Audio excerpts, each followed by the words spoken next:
It's a stream. Hello, hello. How's it going, Vorten Gaia?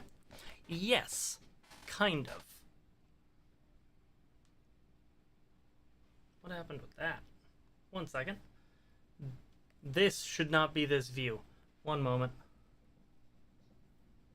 Where are you? That means I'm gonna have to change it over there too. Oh, I thought I caught that. Oh well. There we go. That's what we're working on today. Hey, Starnerf. How's it going? And then we've got that. And over here we need to do something similar. Transform, reset, transform. All right.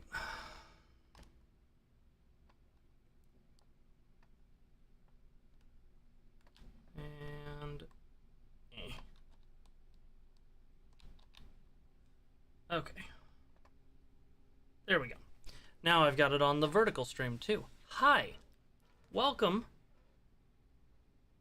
to my code. I do kind of have the CodeMatron ready to operate on numbers. I am going to run the test code really quick. Mostly to show off on the live stream what this thing can do. So, it can blink. Nope, controller's turned off. It can do nothing. There we go. Let's run the code again. It can blink. It can move its eyeball. Full range of motion, pretty much. It can close one eyelid or the other, though I'm realizing I should probably switch those buttons. It can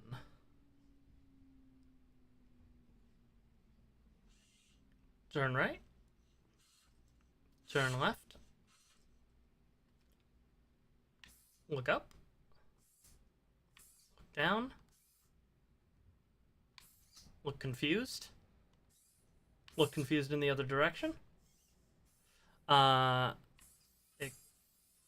It has a full situation going on.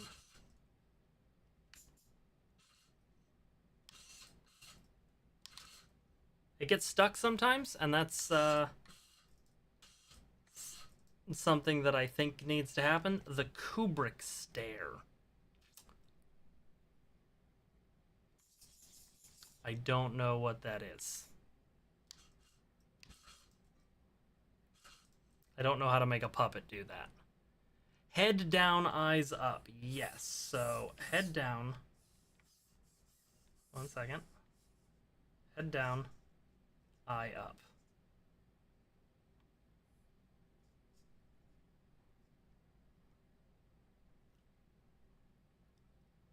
It can also do head up, eye down.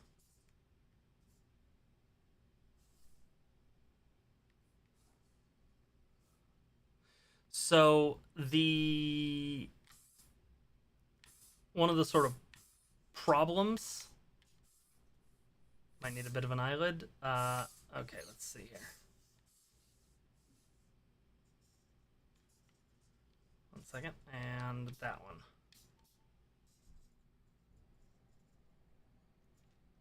Right now the analogs are, the eyelids, I mean, are digital, not analog. Isn't it cool how it returns to 0 though? Like I can have it be like in a totally different weird thing, and then when I let go of the controller, everything just kind of resets. There's definitely play in the system that I don't know how I'm gonna account for in the final version. There's a lack of rigidity.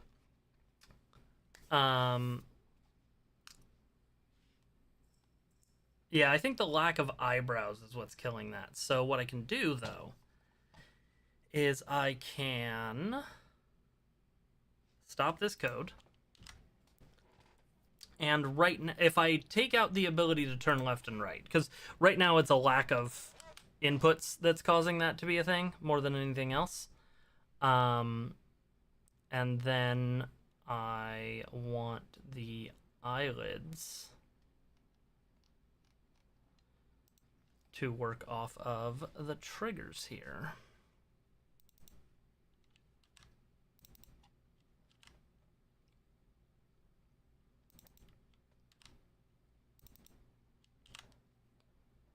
Okay.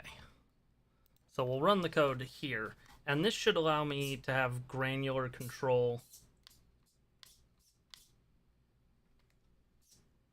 It kind of does. What's going on there? Oh, I changed the numbers. Okay, I see what's going on. I changed the 0 positions on these eyebrows, so this should be or eyelids, so this should be minus 275 for its 0 position. And no, that's not right. This is the changed value. Why you know do what I want?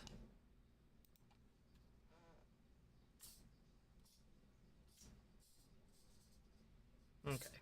Either way. Now we do this. We do that. This thing is like off axis. What's going on here? There we go. We do this. Head down. Eye up.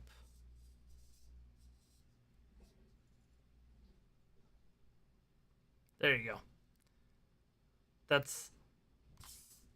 seems to be the best I can do with that. Also, can I just say, the fact that I can make it do that with a controller is pretty cool. So why did that do that way, though?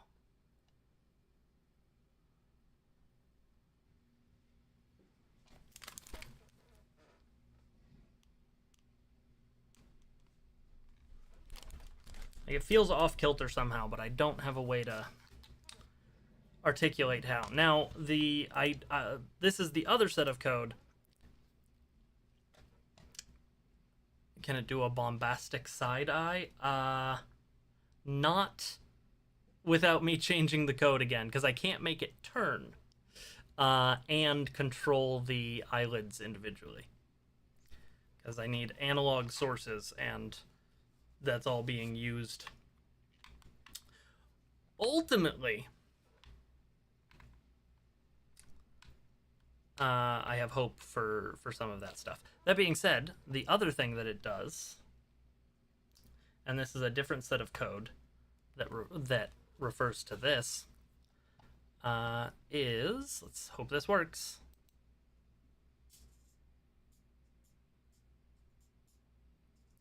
Doesn't seem to be working.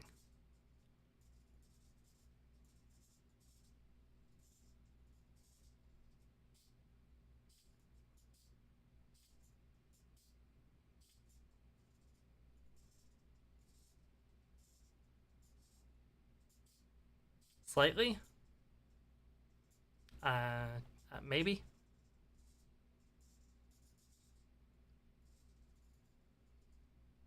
The 0 positions are definitely wrong here. Well, among other things, let's try bumping that in a little bit. Oop.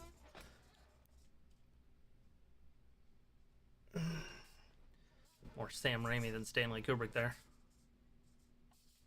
Okay, so let's stop that code and figure out what's wrong here.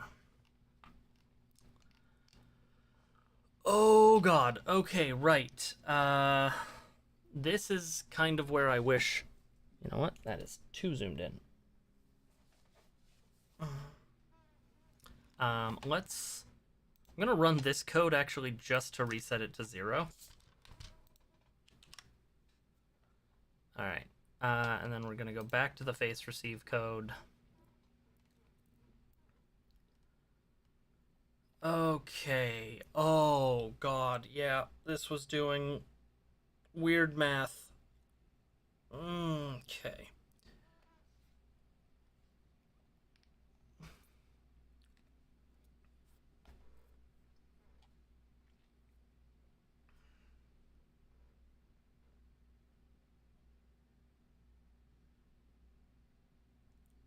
so then I was taking smoothed versions of the angle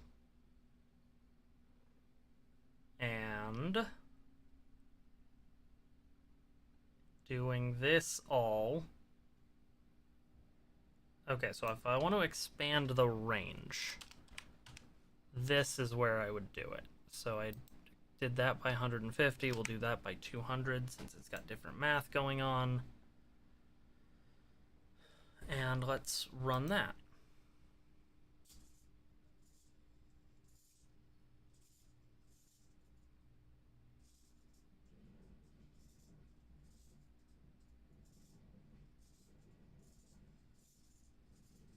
What do you think? I can't see what it's doing at the same time it's doing it, so...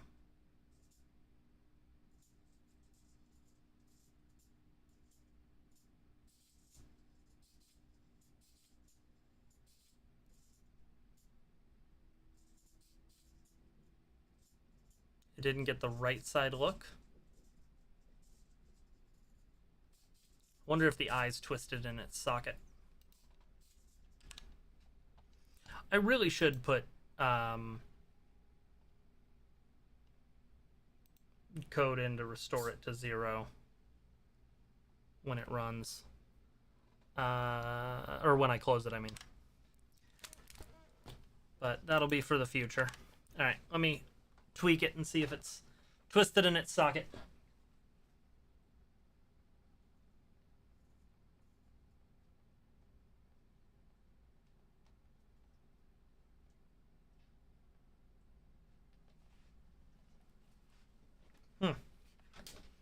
Seems okay. Let me go ahead and run this code again just to make sure I can get...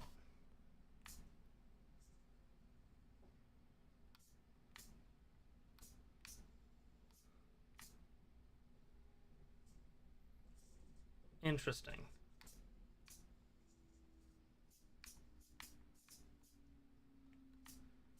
It's like I need to compensate up a little bit. Because it... Let's see here.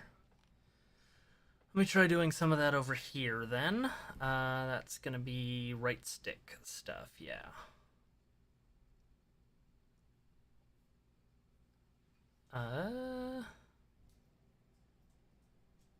Yes. Okay, so I want the default position for the Y value to be higher? Might need to be lower. I'm not sure how that servo's oriented. No, higher is good.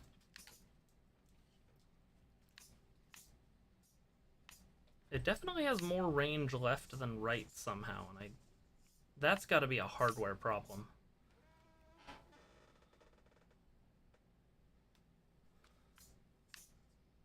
Or maybe just an alignment problem on the camera. Because now that looks correct to me.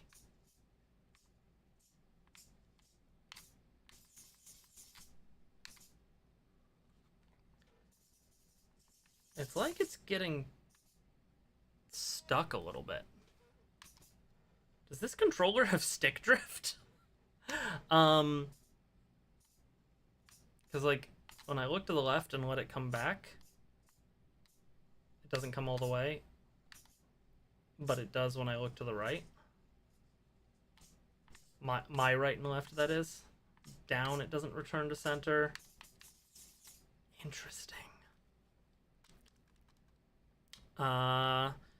Well, let's do some printing. Let's see what happens. Maybe I need to set some variables that if it's... Basically, maybe I need to set dead zones. That would be good, actually. That would make for... Even if I set dead zones on the other one, that would mean the movement would have to be very intentional. It wouldn't be jittery. Good call, me. Okay, yeah, let's do some printing. I want to print this value. Call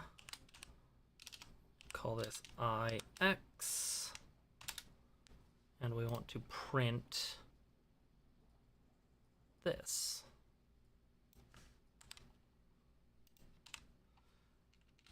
And then we're also going to print, and we're going to call it IY. And we want to print this value.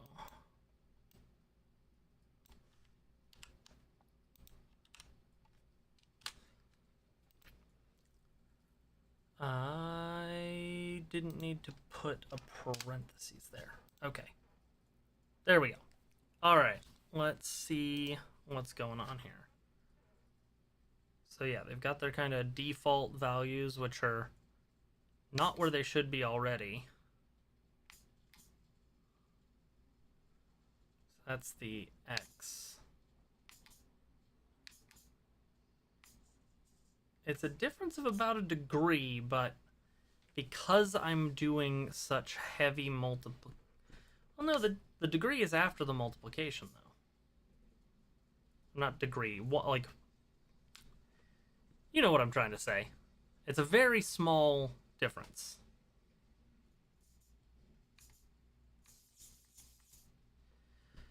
That being said, I should probably just put some...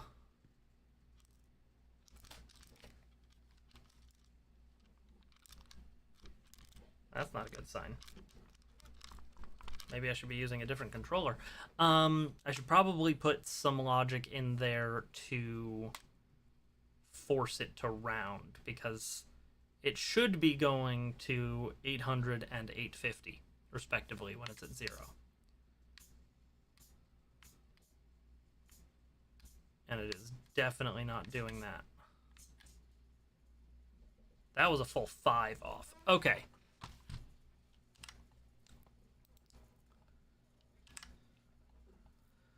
So...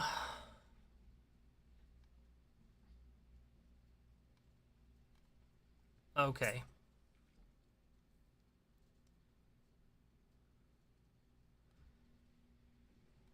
So right now I'm just getting the axis here. So what I need to do is create a dead zone version of that, which I have to define lower down, right? Because these are variables that it's getting from Pygame, which it's doing as a get button press. So in order to... Right, I need to define a variable that's going to go here. And then I need to set that somewhere else. Okay. So, and I believe I need to set it after this, because the order things are written in matters, if I recall correctly. So let's go ahead and turn the visualizer off. Getting it all working with the controller is my first goal. So I guess we will call this IX.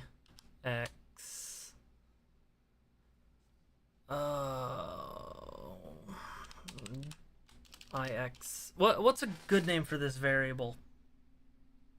Like...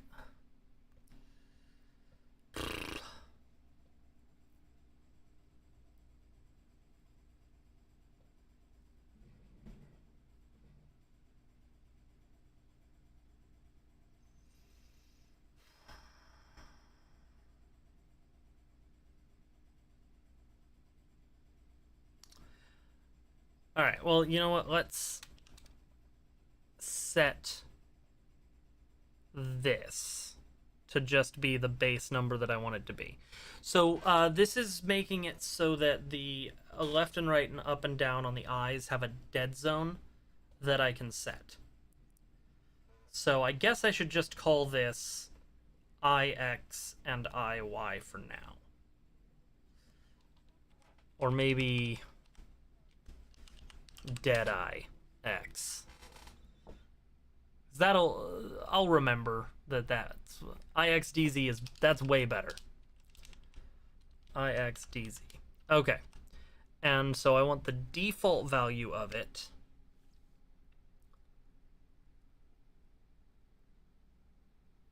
to be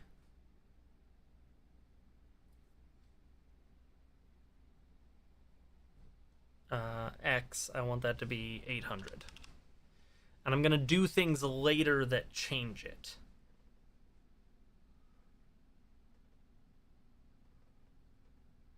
Right? Like, that set the variable.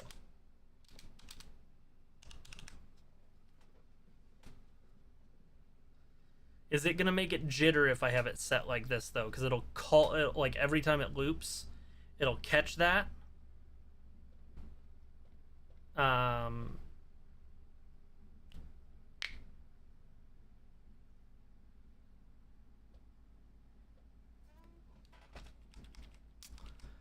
DZ center. Yeah, if I can set both things.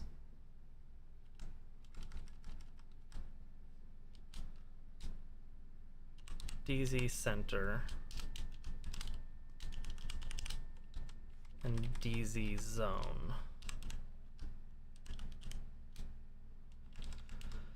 Okay, and so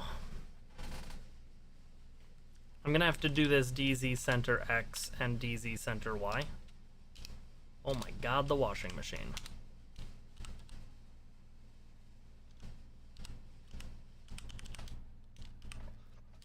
There is probably a cleaner way to do this. Yeah, because I want this to be 800 and this to be 850 by default. But I also want to change them.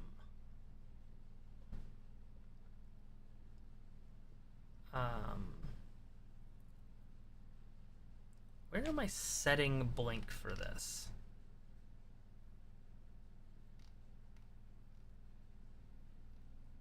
No, in the last build for face receive, I have smoothing for the eyes coming from this, but I don't have a dead zone where it ignores it. And I never had it for this.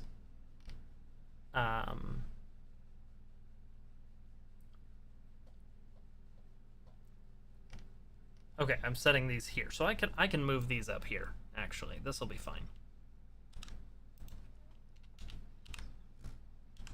This is where I have things set. Okay.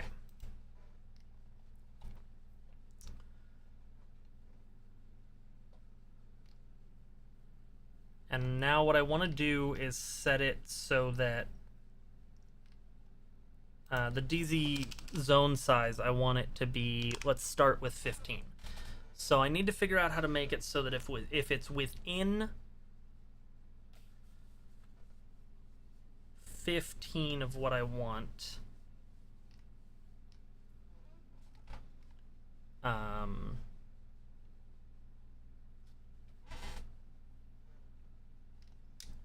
having this set this way to name the servos has caused me has made this a little difficult. Okay.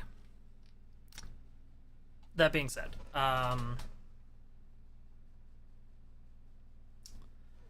okay. What I want now is to build something like this.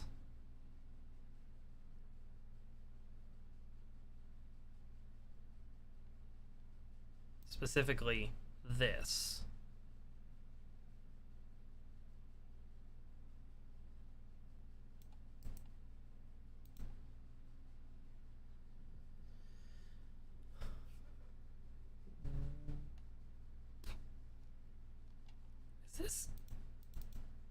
Is this doing anything?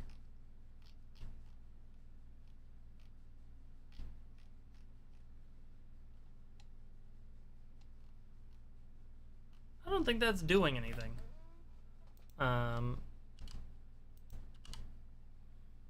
change? Whoa.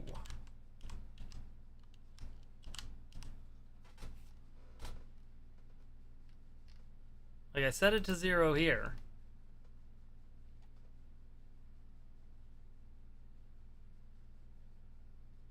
But where am I assigning a value to blink timer?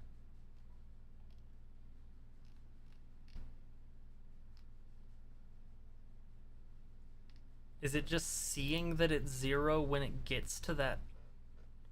I'm so confused. What did I do here?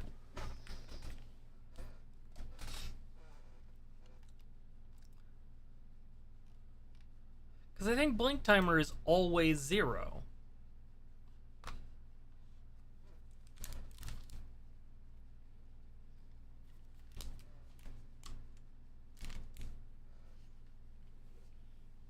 Huh.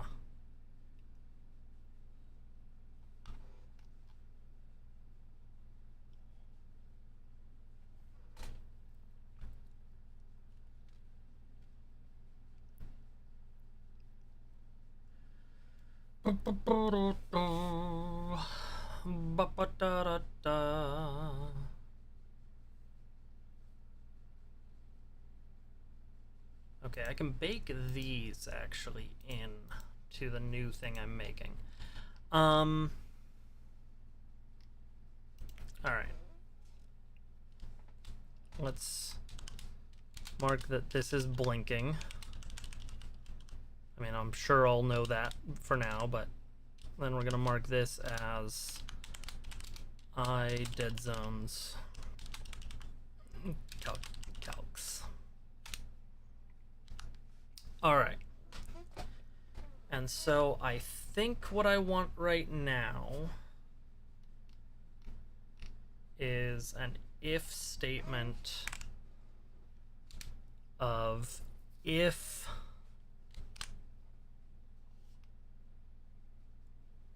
rstick x plus 1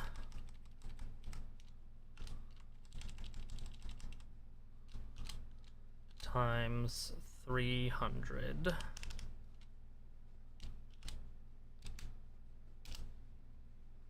is greater than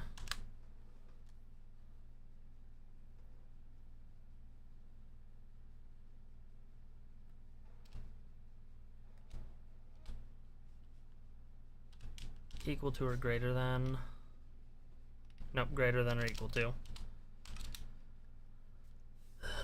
We'll start with 20. Then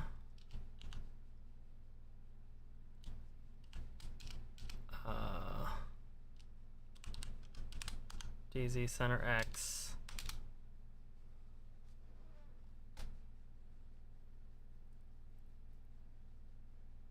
no, this isn't right. Oh god. Okay, I'm spinning myself in circles. I need to like plain text what I'm trying to do here.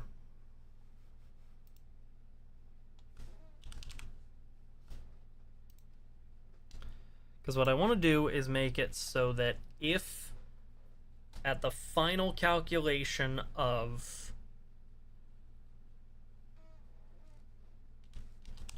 the stick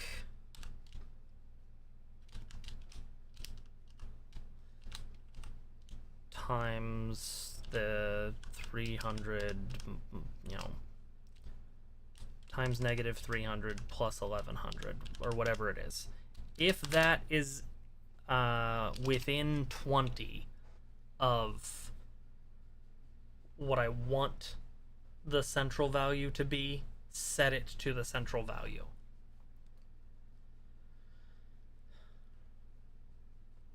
And I think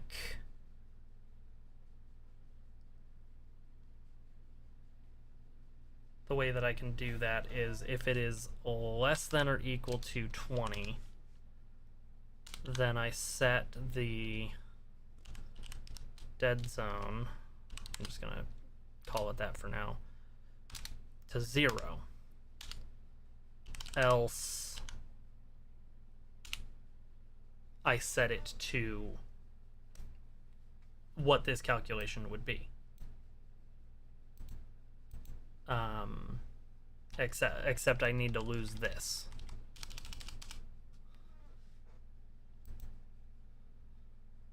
And then what I do is I sub in this number, which it'll be setting, in place of this entire calculation. I think that's right.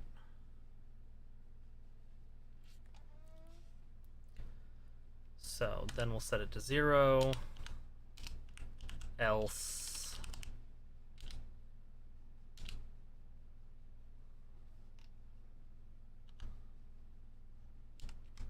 this needs to back up. Else dz center x equals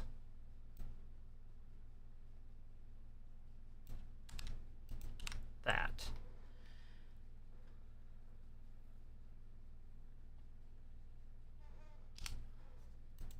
Right?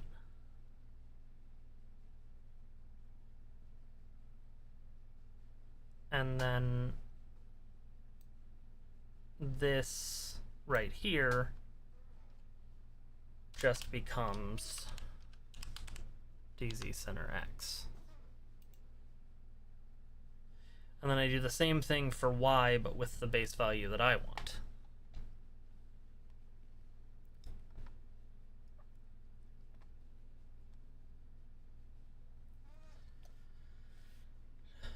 Does it sound like I'm on the right track at least?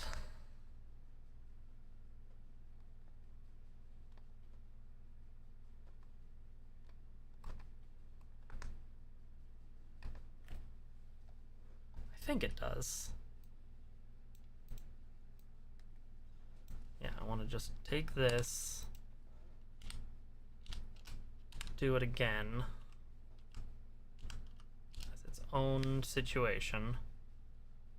And then this will be r stick y and 350, and then dz center y, dz center y,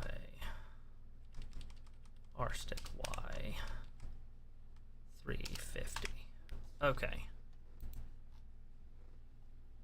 It is okay. I think what I've done is okay.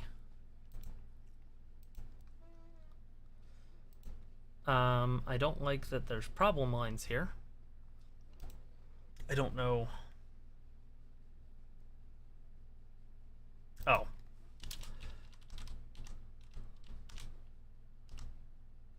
Okay. There's still problem lines. I'll figure those out in a second. What I'm doing is I'm making it so... Oh, semicolons. Not semicolons. Commas? What is it looking for here? Just colon. Okay. Colon again. Okay.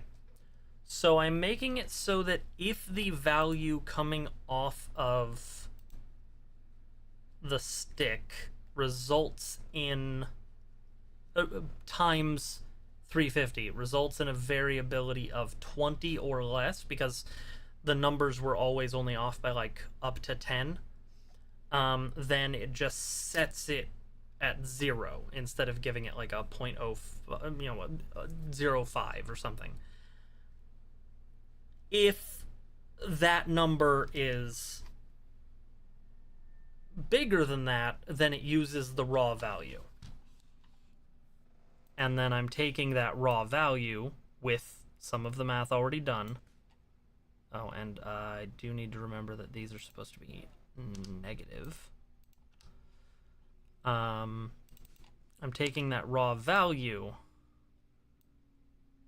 or 0, depending on my rules, and applying it here. And I think that's going to work, and I'm going to print the XY to double check it. Okay. Because it should be spitting out. So it is definitely not working.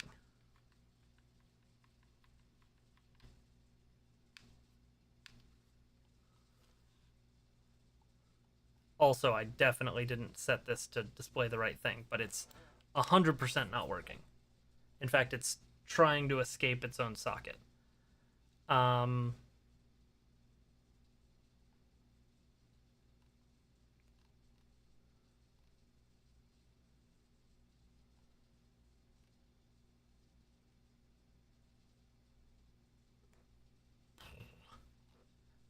Okay, let's copy these and put them down here and comment them out for a second. And I am going to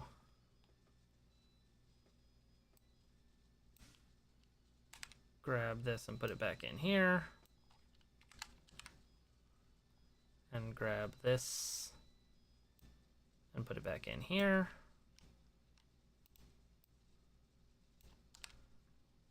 To see if that at least lets the eyes properly reset.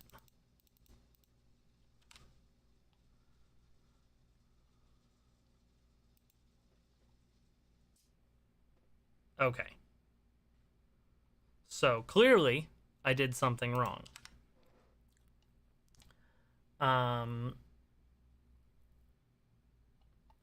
Now I do know that this now needs to be printing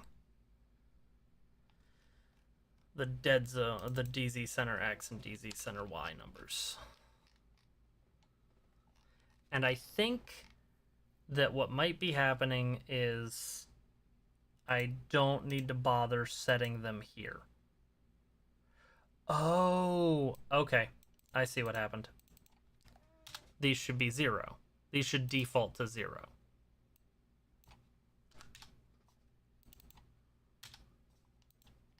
Okay.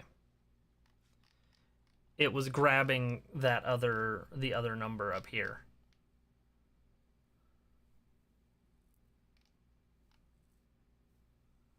So that's part of it. I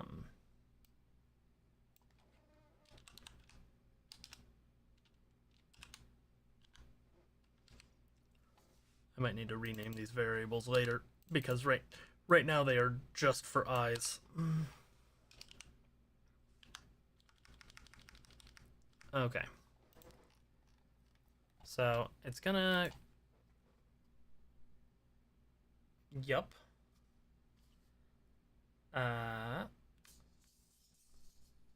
Okay. Oh, no, it's not accounting for negative values. Okay. And this goes from...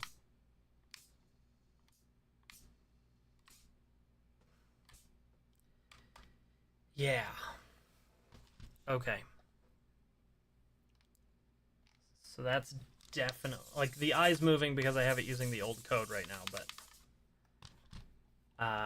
that is not doing what I want it to do. Obviously. Okay, so... Yeah, because it's going for a less than number. And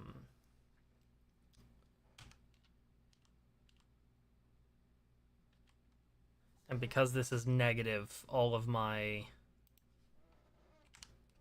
This all needs to be swapped.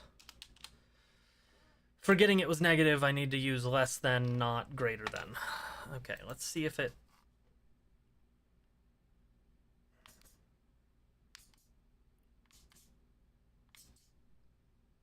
Why?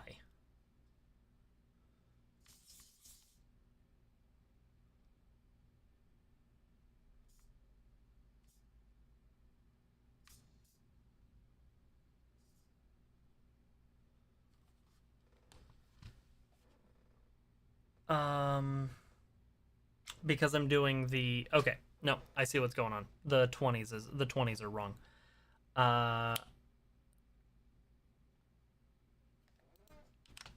Okay, so yeah. This should be... If this is less than or equal to 330, then set it to negative 350.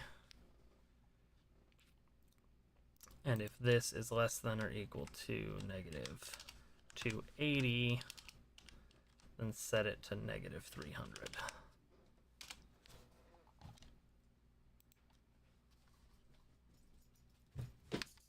I'm doing this wrong.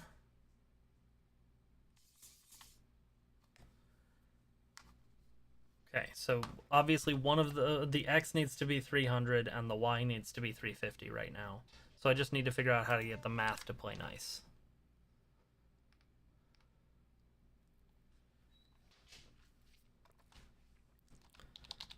Python number range. Not number range. Number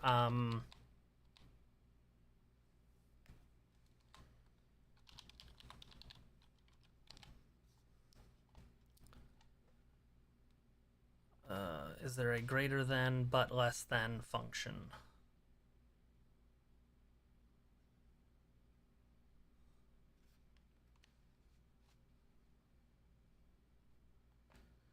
If I just want to test a single number.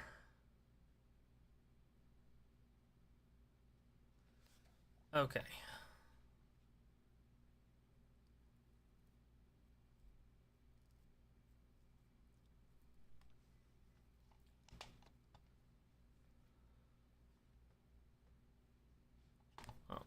Really quick, let's see what range I actually end up in. Like my maximum is 600 and 0 and 700 and 0. Okay. Yeah.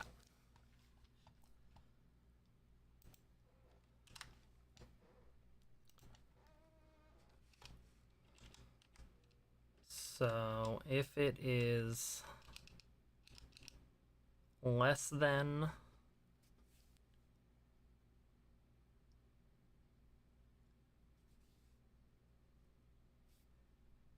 negative 310,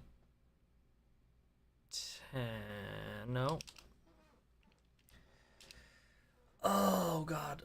Okay. So I want it in a range between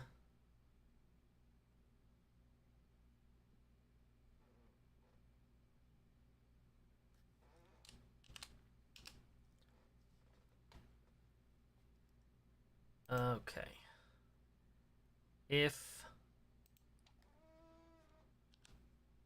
negative 280 is greater than... Right, I should be doing it lower. Okay, I think this works in Python, the way you're typing there. I'm going to back this camera out a bit for now. Okay, so... negative 320...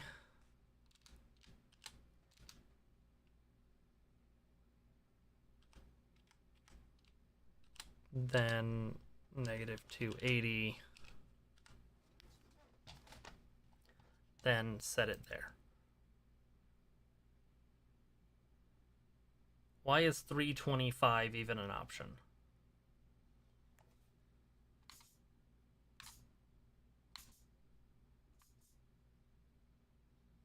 Wow. Okay, yeah, I think 330. I mean, it's definitely not setting it, which is annoying.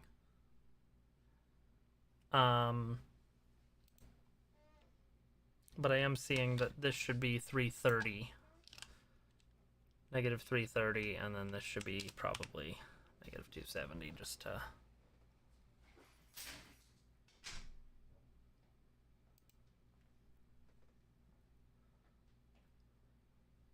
Okay, it's not doing it.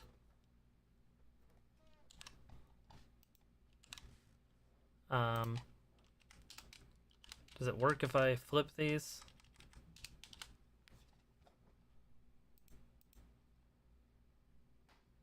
Well, it doesn't yell at me.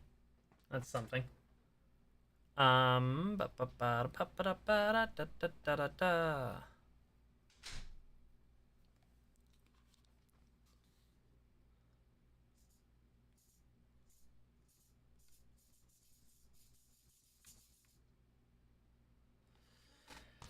Oh God.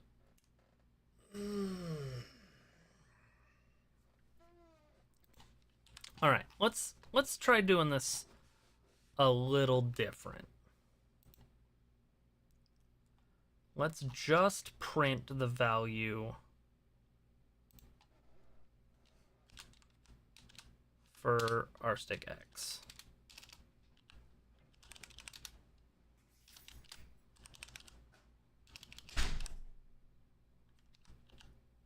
Okay.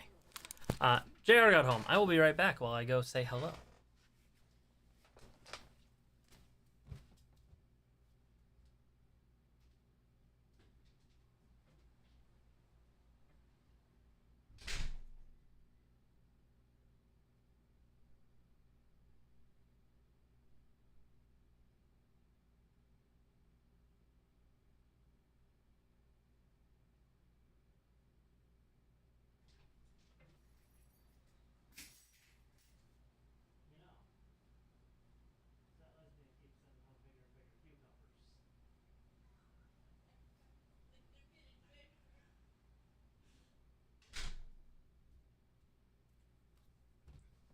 All right, I've returned.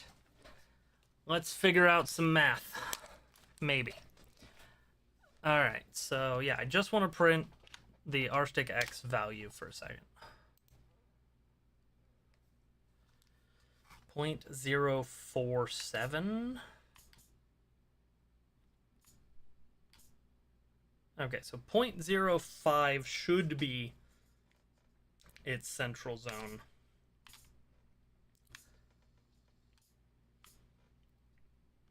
Actually, no, 0 should be its central zone.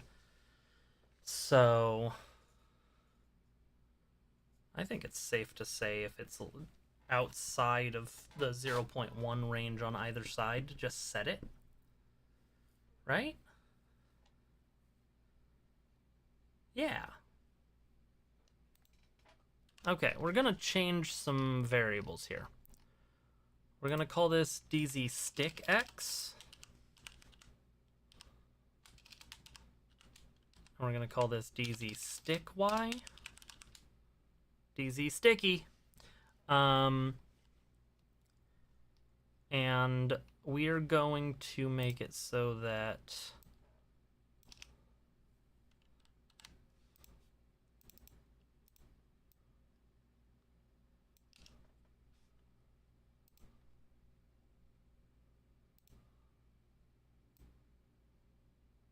this is only looking at the raw value coming off the stick. Oh my God.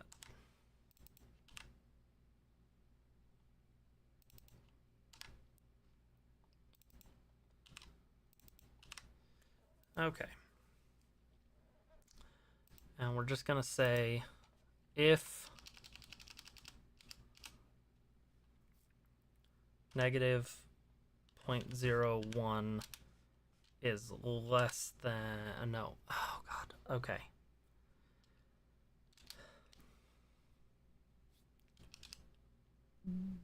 Is okay, I still need to figure out how I'm doing this math, but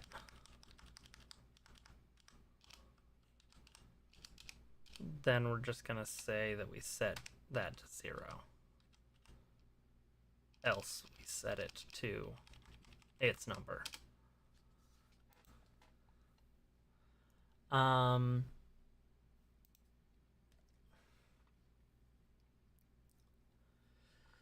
So if that is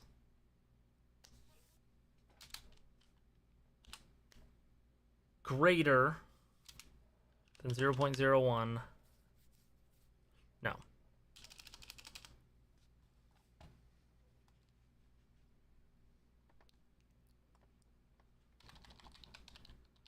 Python,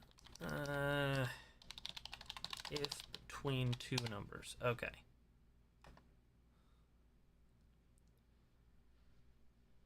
Interval comparison, okay.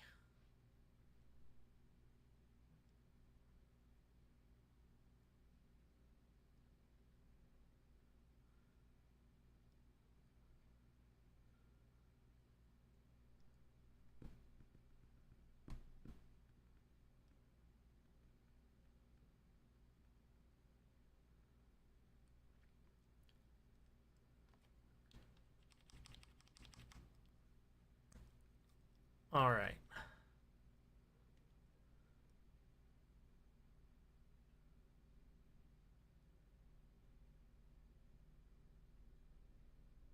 Let's see here. I'm looking at a Google search.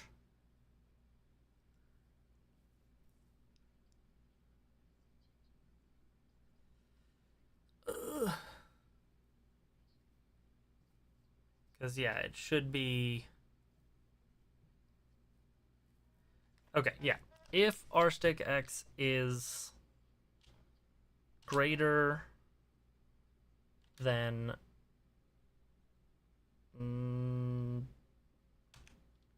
0 and rstick x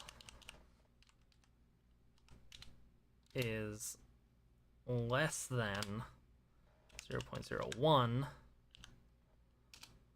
no, 0.1, then do that. And then I want to print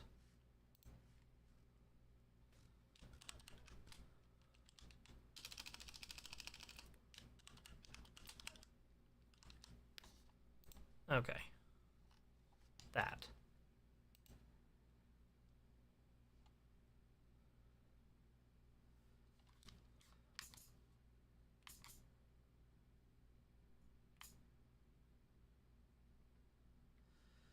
Right.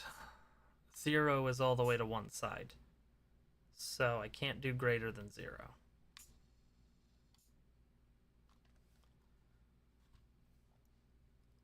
You're not Zishan, but welcome. There's a couple of people on Twitch at least. You might be the only person on YouTube. Okay.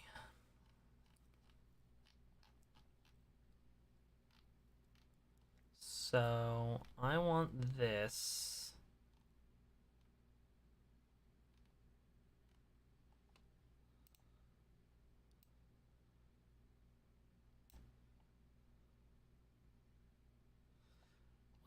Why is it 0.0? Like, oh, I'm accidentally making it happen in the wrong direction.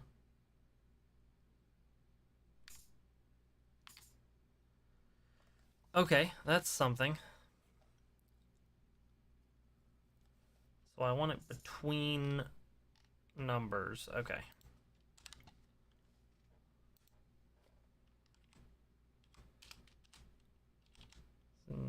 Negative 0.1 and positive.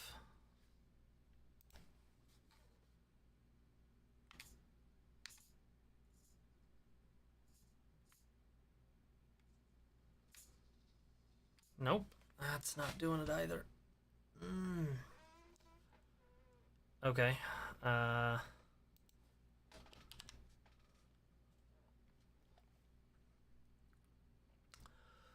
What am I doing wrong?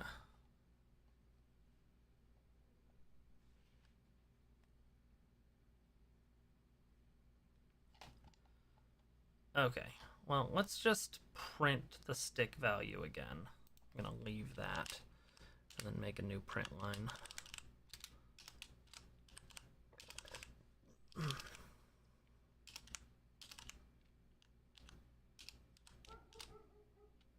Okay. So we're printing the stick value. So that goes up towards 1 and down towards -1.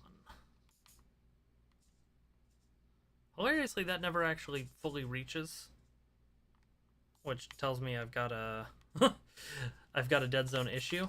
Oh boy, howdy, Zishan. No, I have no idea what I'm doing. Any coding you see me doing is absolutely amateur. I have no idea what I'm doing.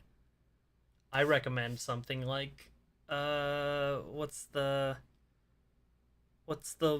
one that all the YouTubers get sponsored by that teaches stuff.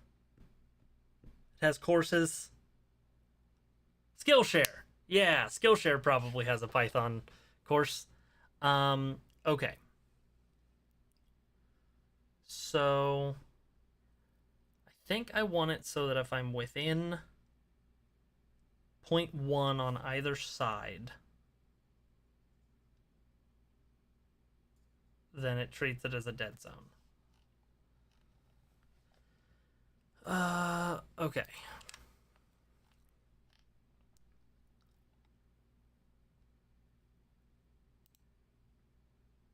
So if negative 0.1 is less than r stick x,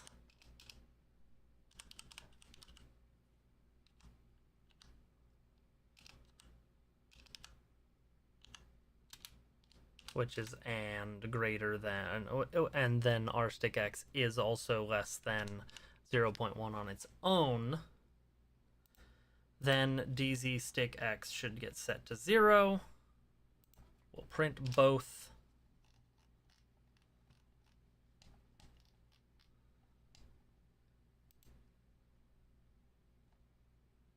Oh, I didn't. Lost a colon. Okay. Hey. All right. All right. I think we have a dead zone finally. That's something. We're going to do the same for the y coordinate.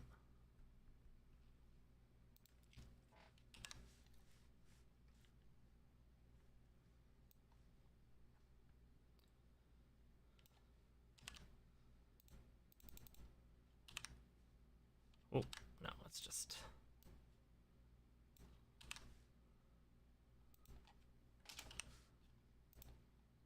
Then we'll set that to 0.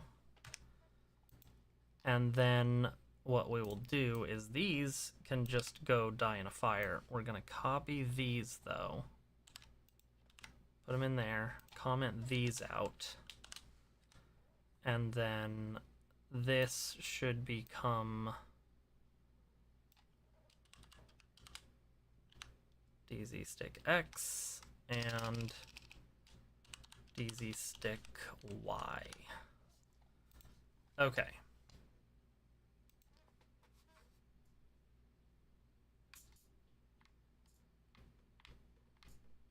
Oh. The y value is not working the way I want. Oh, because I'm not setting that correctly. I didn't copy all of the code. Set that to 0, and otherwise this becomes r stick y. Okay.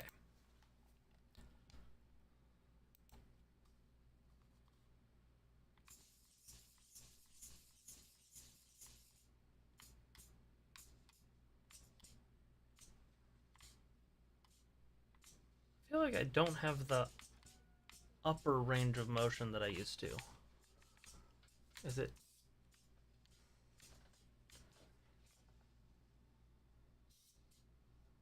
No, I think that might just be a change in the default orientation of the eye causing that. Which I can tweak. So we're going to take out the printing.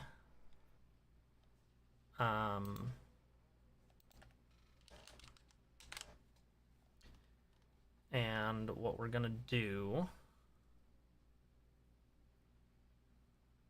So part of that, Star Nerf, is that I've actually got the whole rig tilted forward, and I do want the upper eyelid coming down significantly further than it was, because the lower eyelid, I don't really want taking up a whole lot of space on the puppet's face, if that makes sense.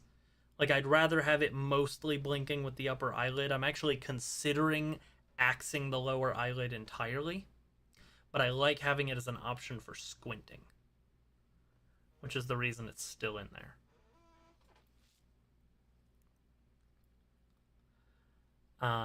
That being said, I want to change the default position of that eye back.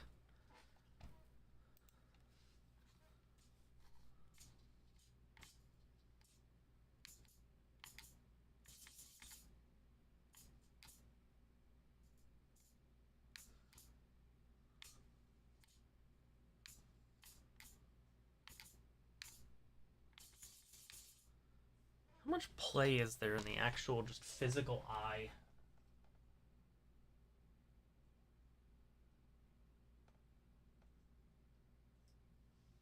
Alright, well that explains some of the behavior I'm seeing. The eye has backlash currently, and I don't know that I'll be able to get rid of that in an easy way. Just by virtue, because like the servo arm it's connected to isn't moving, but there's wobble in the mechanism. So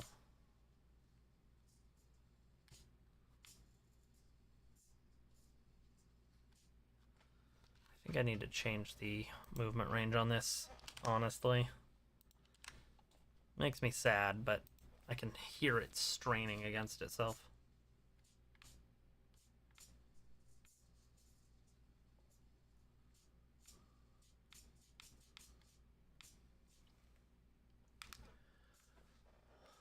Let's see if it's still hitting itself.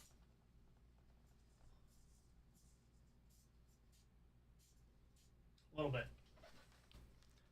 Also, the frame is flexing where that servo's connected. Don't exactly love that. But that's hardware iteration. Okay.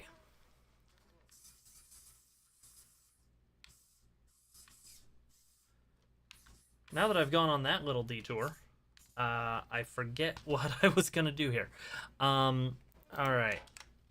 Now I need to look at how it's seeing itself in here.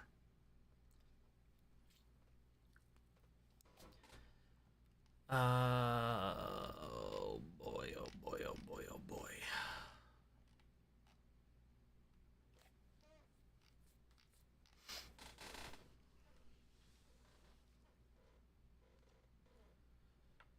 Okay. So this is all about blinking.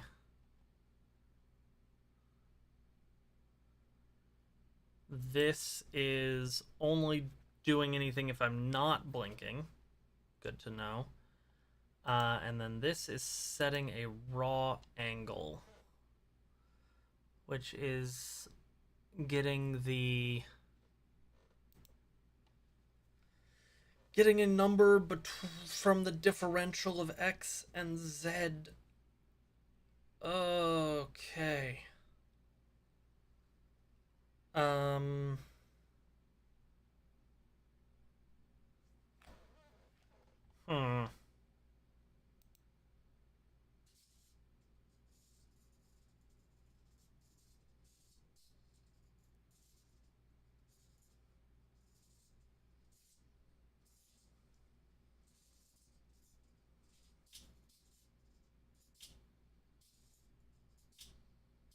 That's blinking very loudly.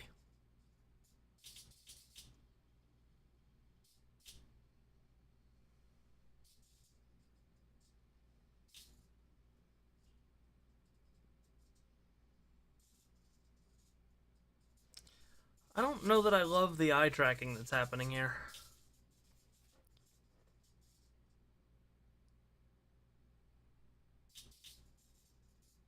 Yeah, the final build will definitely have the felt. Oh god, it doesn't help that my eyes are itching like crazy. We'll definitely have the what you call it, the felt coming into the eye there. So let me turn the visualizer on.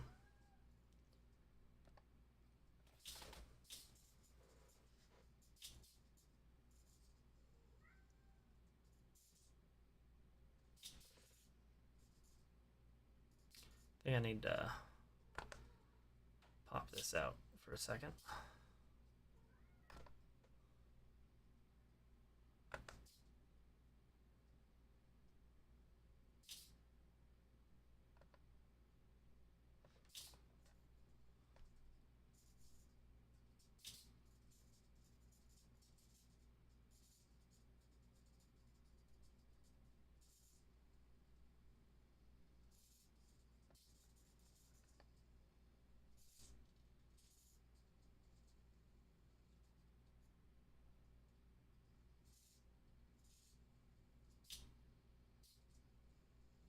Yeah, it also, if I look down, it thinks I'm closing my eyes. Which I don't know that I have a way to fix.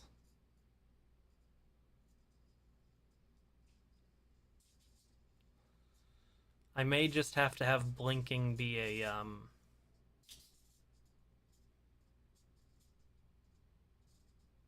yeah. I never did figure out fixing that.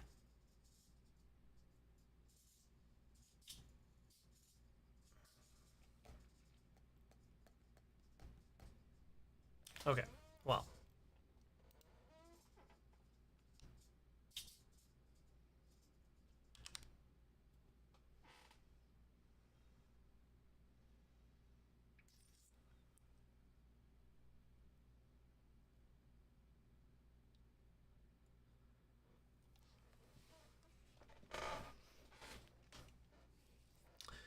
Once I have the head tilt, actually, well, that won't.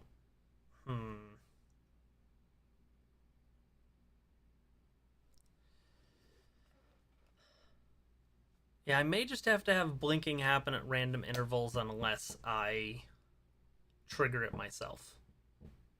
Like, still have something I can do that, like, I could do for exaggerated. What's a good example? Like, I could do a good exaggerated, like,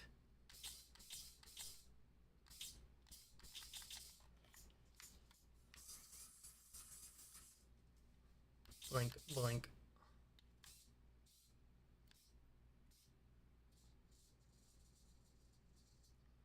That is going way further than it used to, actually. What changed there? Sorry, I didn't realize how much further it was going. Like, it should be stopping here even with my changes, I think. Like, right now, it is fully closing when I press that trigger.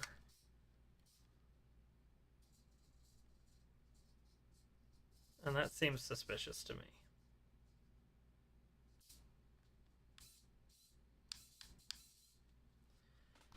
How did I make that happen?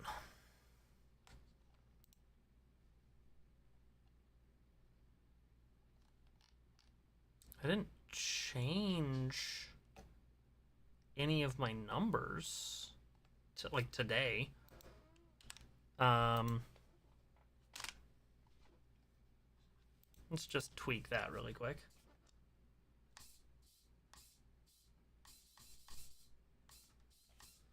That's still closing all the way. That is wild.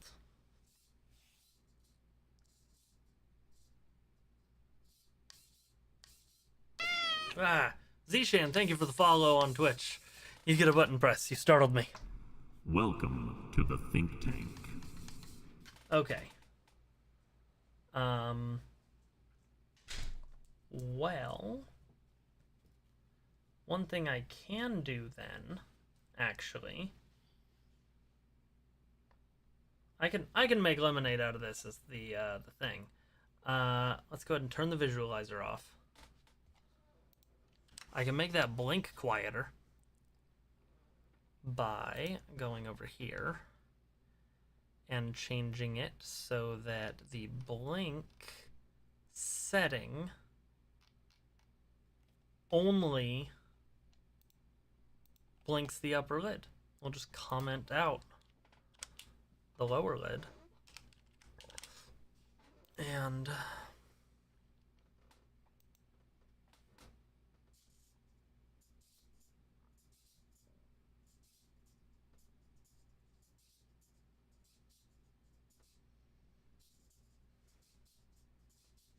now it's not quite closing all the way. Hilariously.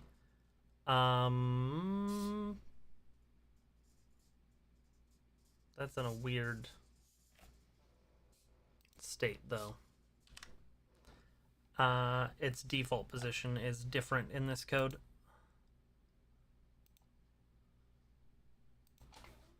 That shouldn't matter, but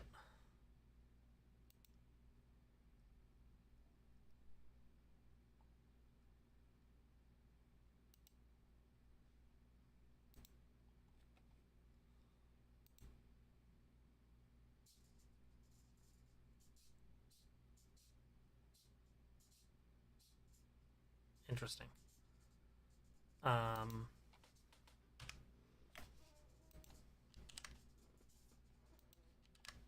Okay, those are now the same values. Whoa.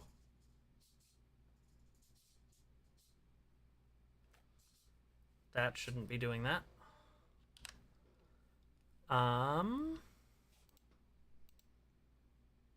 Blink value.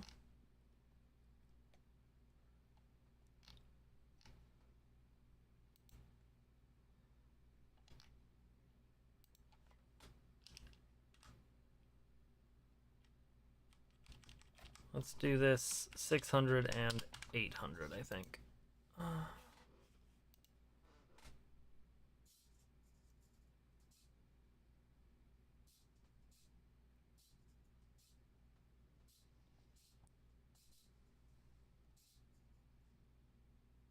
Why is it doing what? Why is it performing so differently?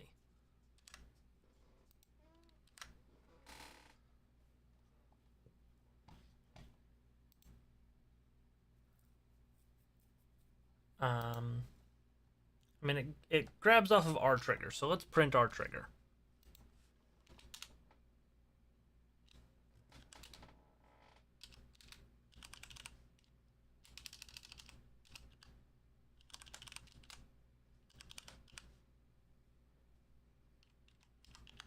Okay. And there's nothing going on. Its default is -1. And then it goes all the way up to 1. Okay. That's why it's not operating the same. The minimum value for blink value should be -1, not 0, for me to get the same behavior. Okay. That is fixable. So I come over here and if blink value does not equal -1,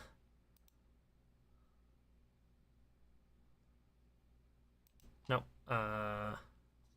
right, yes. And then if, okay, there. So that should give me a similar range of motion.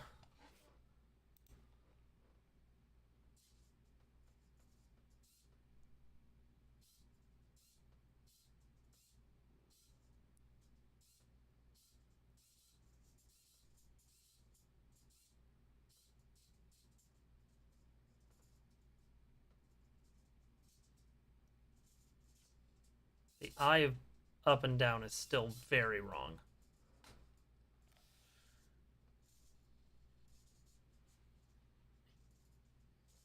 Okay, I'm gonna get into the code here. I'm going to look up. Oh no, it caught it there. Okay. Do this to reset it.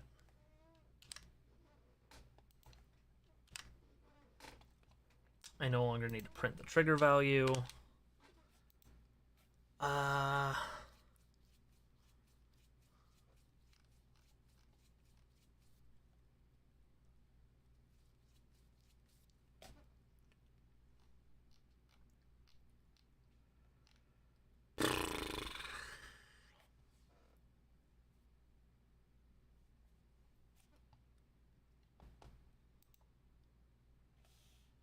All right, let's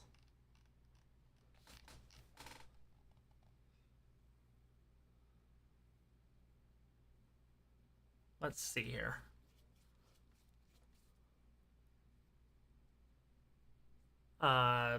Sure. Zishan, sure.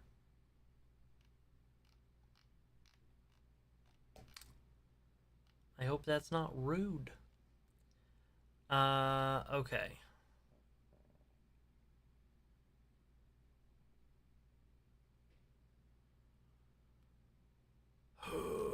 How am I getting X smooth angle?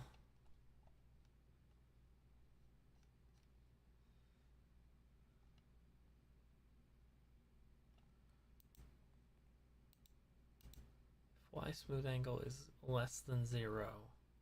Set it to 0. Why am I doing that? Okay, so it's reading all of itself. That's where it's setting blinking.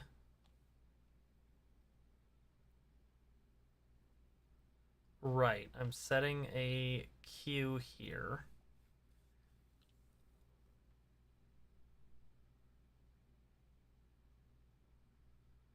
Hmm.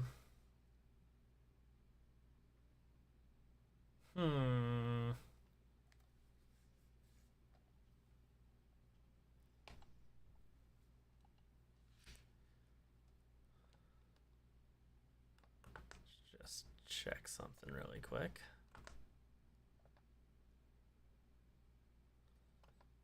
All right. Not rude at all. Thanks to you as well. Okay. So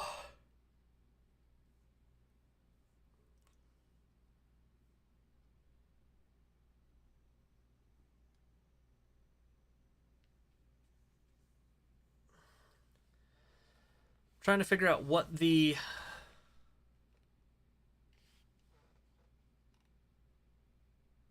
well, okay, let's go ahead and print the packet points 3D situation. Like, where's the documentation for this? Open CFace. Okay. I need to figure out which one is the head.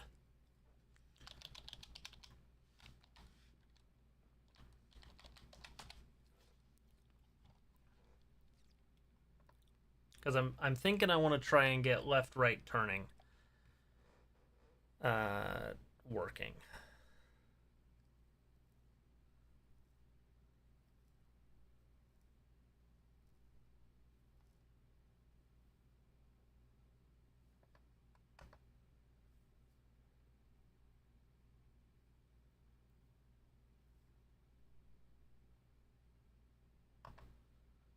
Okay. So that's not helpful.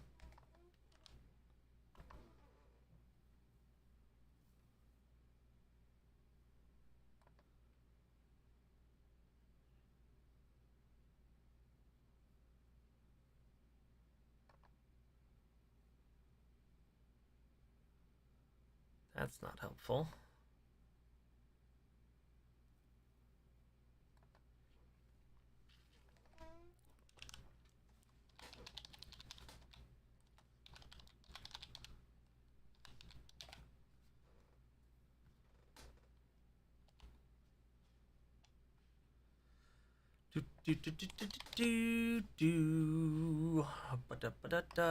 What's in anything in the README?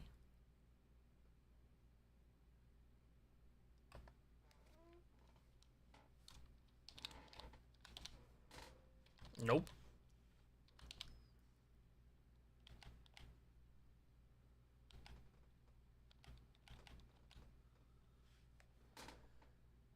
Okay. Well.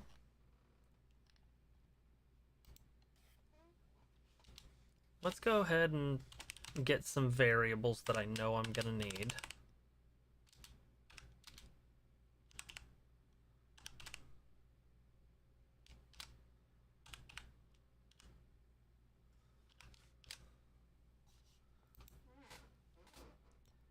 Start with that. And then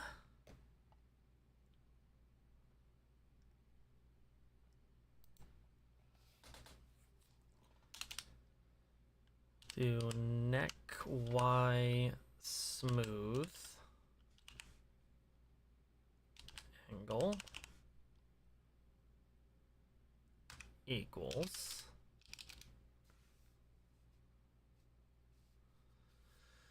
we're gonna grab this and steal it. And this will be neck YQ.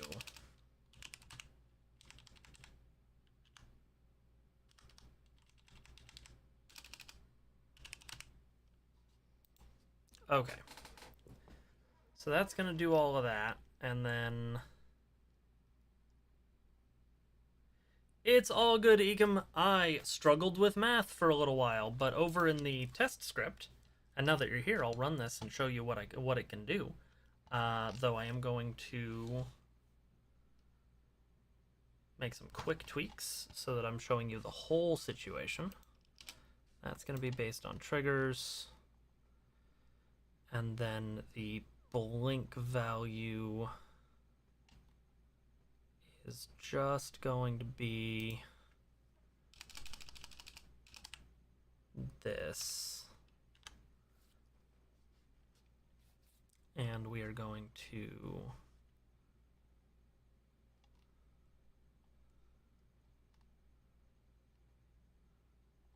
we're going to comment out the lower eyelid for a second.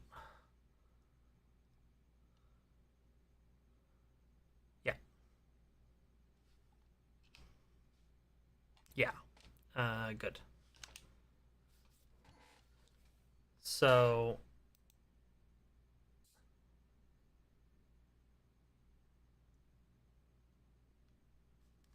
yeah, they are there because it was previously using it was previously set up like this, where there was an additional piece there, and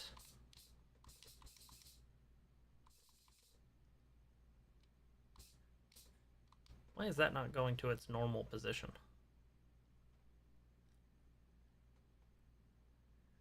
Interesting. Let's see which direction that needs to go. There we go. It's not closing all the way anymore, which is annoying. So we'll give it a wider range of motion.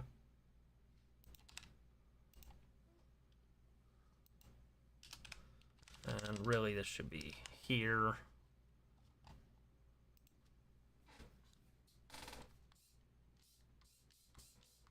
There we go. Or, right. Because I commented that out. 1 second. We'll call this Express, just so that I have it.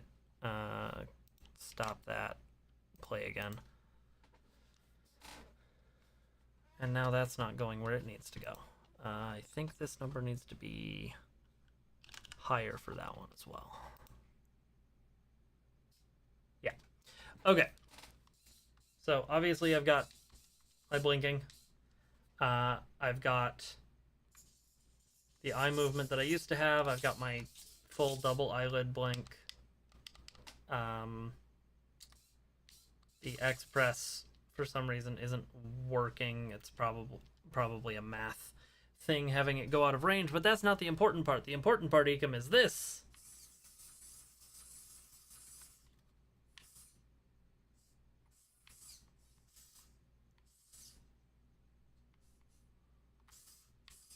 I have no idea what that is. Also this.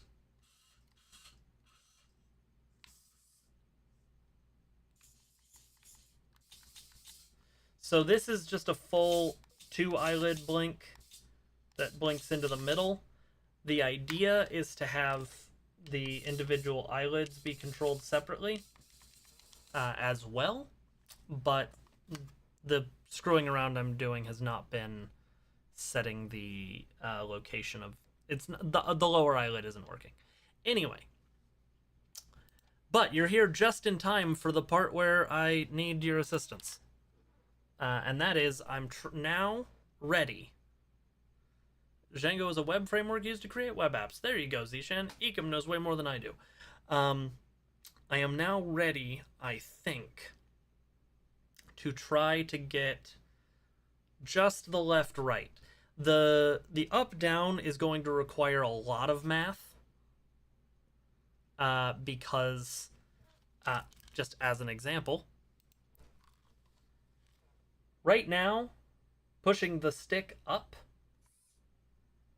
just moves one servo. Same for pushing it down. Though its range seems to be a little weird there. And then left and right just moves one servo. Why is that getting stuck? But going diagonal gets me other options.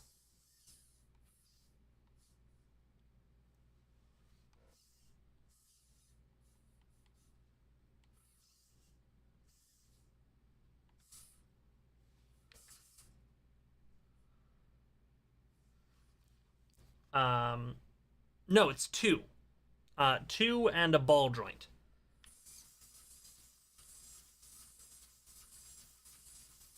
And then a single one for handling rotation.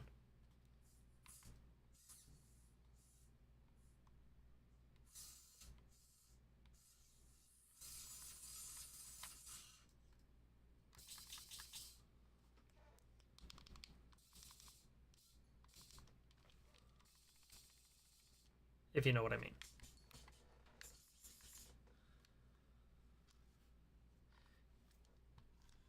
Yes, I want to combine pitch and roll inputs into the value that right now the two sticks are setting, and yaw is just rotation is just yaw. Correct.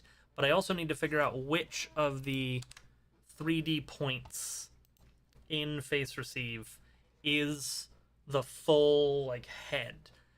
My guess is that it would be either 70 or 71, but I don't remember where to see it.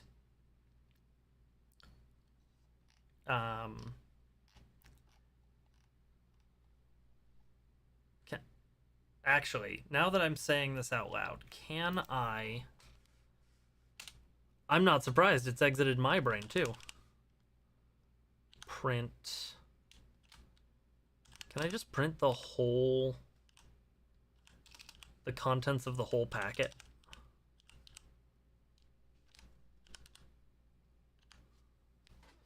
Does that work?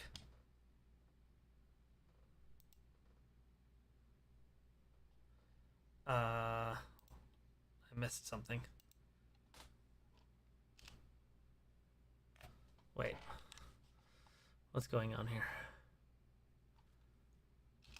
Unexpected indentation.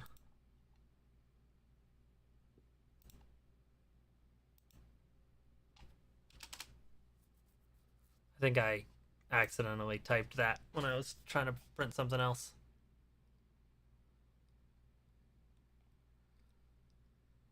If I keep the numbers the same but just change the signs, that should isolate pitch and roll.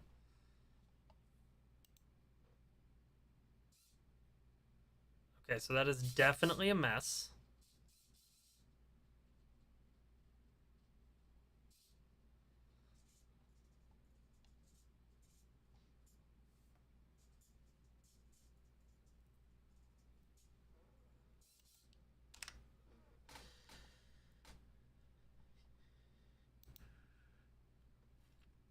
Okay, let me run this to reset this to 0 because I haven't built that into the other code yet.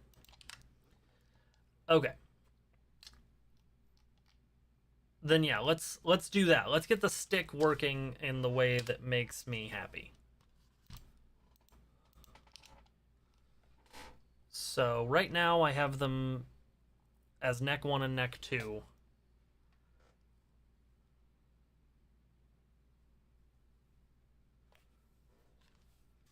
And what I want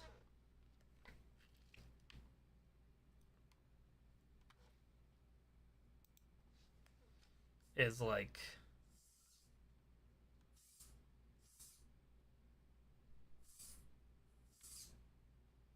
that. So I need to figure out how to make it do math.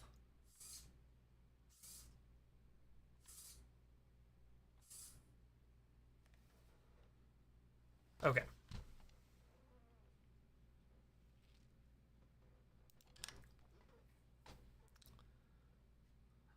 I mean, I think that's a good start. So, how am I going to do that?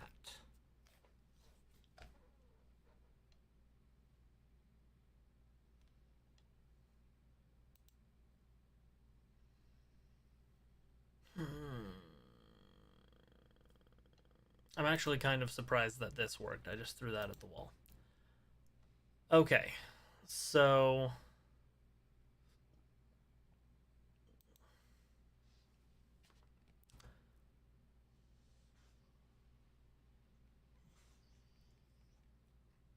the only case I know is brain case.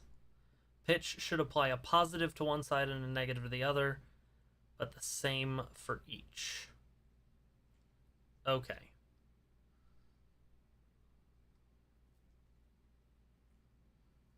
So what I need then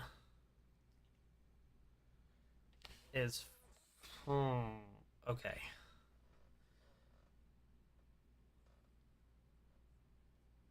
They spin opposite directions, yeah. Unless I don't want them to, but that, I mean, okay. So I need an operator that will measure pitch and yaw, or pitch and roll together. Because it's all on one stick. And I just need it to set a positive for one and a negative for the other. So the question then becomes, I mean, that what that'll, if I just add them together, then that gives me a range between 2 and -2.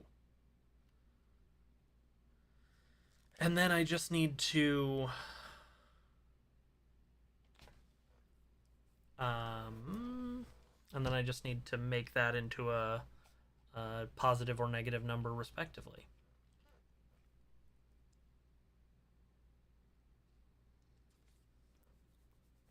Loading. Yeah, that symbol pretty much represents my brain right now, Zishan. Okay, so I need to make a function for head roll, head, pitch, and roll.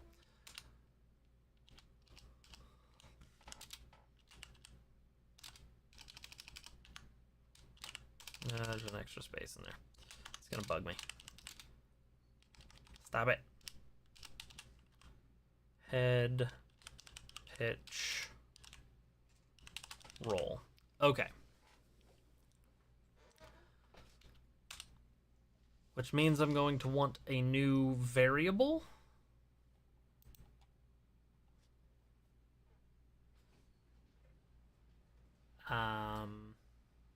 Right?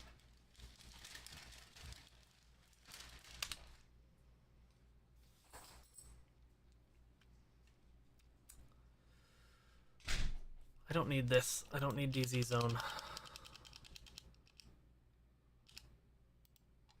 I think having a variable will make me happier.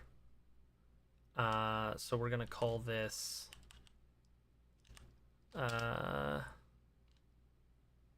I mean, if I'm being honest with myself, I would call this whole motion, and yes, I know pitch and roll are separate things, but I would call this rolling my neck. So I'm just gonna call this neck roll. We're gonna set that to 0 by default.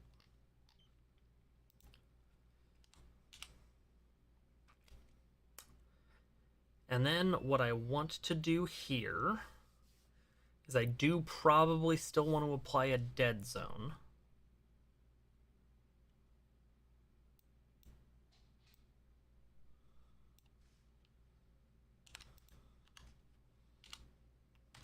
If I'm gonna paste this. No, just one if.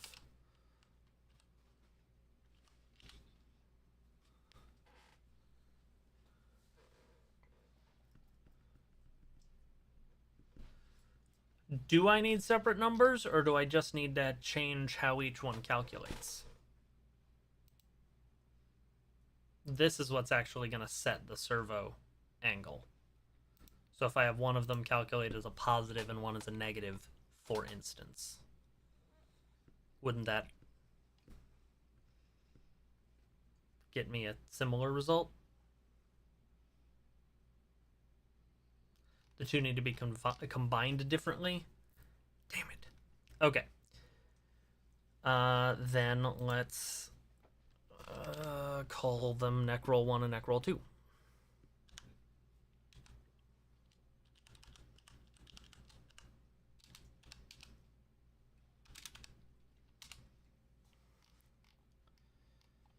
Okay. And so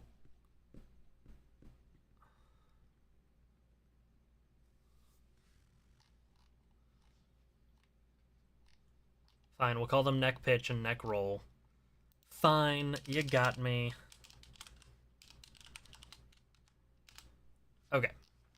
Either way. I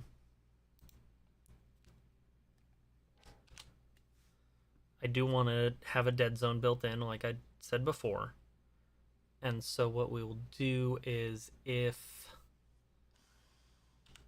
L stick X plus L stick Y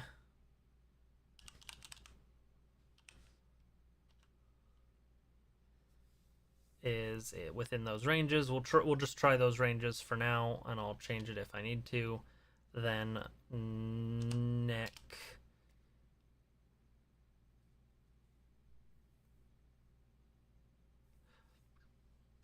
so just so we're clear, this is one stick, just up and down, because this stick controls the eye.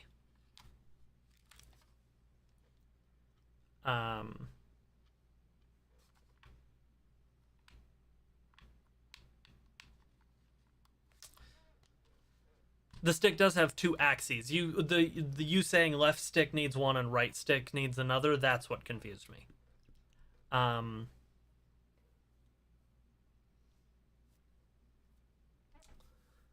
Then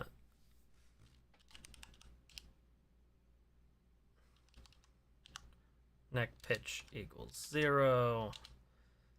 Neck roll equals 0. Okay. Basically, I just wanted to do a thing where that is good. And then we're going to do else.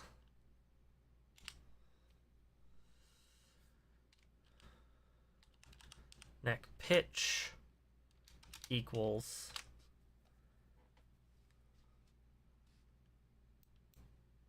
so I do live in San Diego, correct? Neck roll equals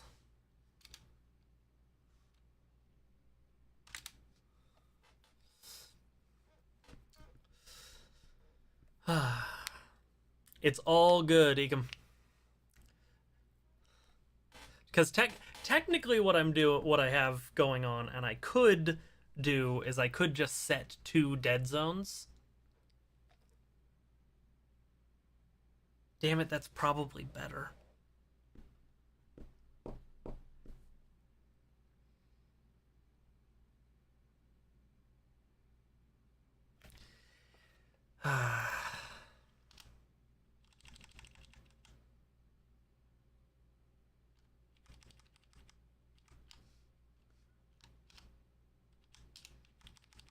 If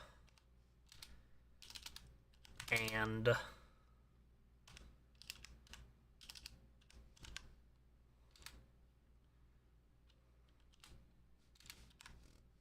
oh,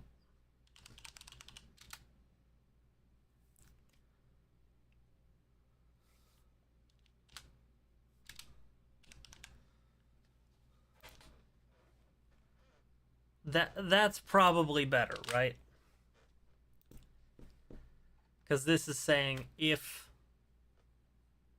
that's probably functionally similar, but I think this is cleaner.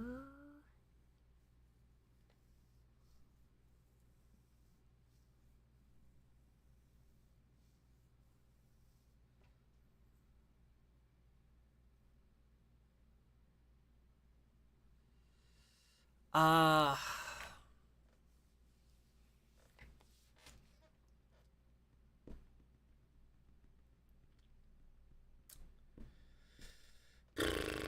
that's a tough question.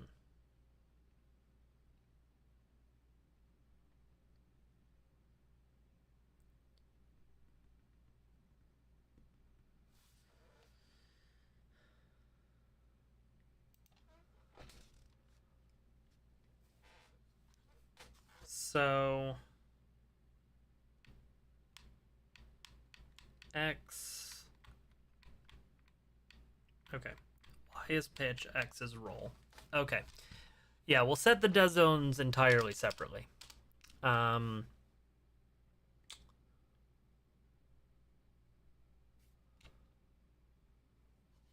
So X is roll.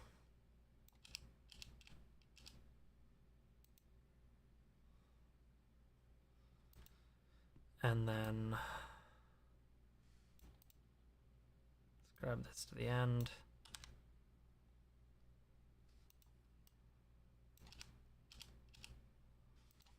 And then we're just gonna quickly do another that.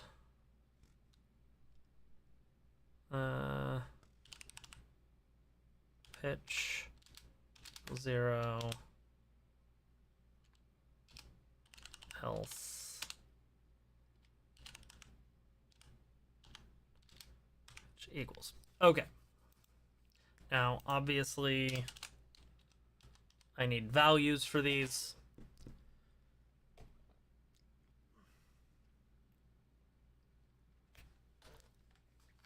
And I think this is the better way to do it.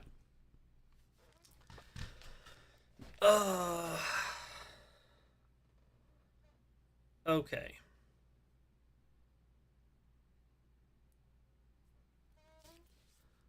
Now I need to figure out how I'm doing this math.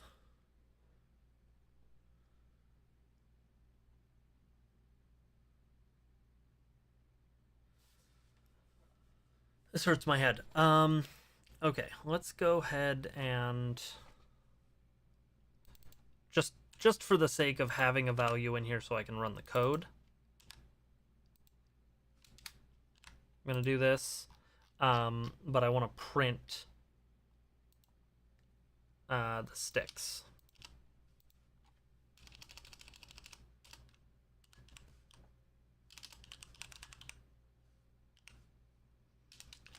To see what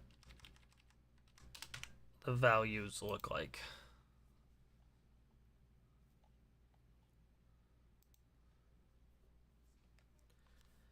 Okay, so they hover around 0. Looking up, L stick Y goes all the way to -1. And I mean, really, they both kind of approach that sort of 0.9 direction. Encanto. One is positive, one is negative. And then they flip the other way around. So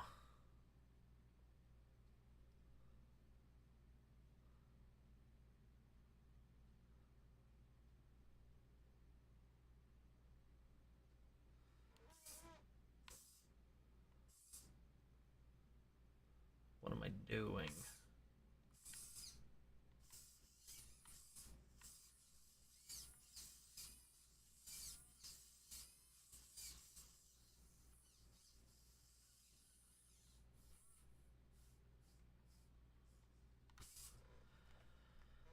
Okay. I don't have an answer, Zishan. I'm sorry. I'm a boring person. Okay.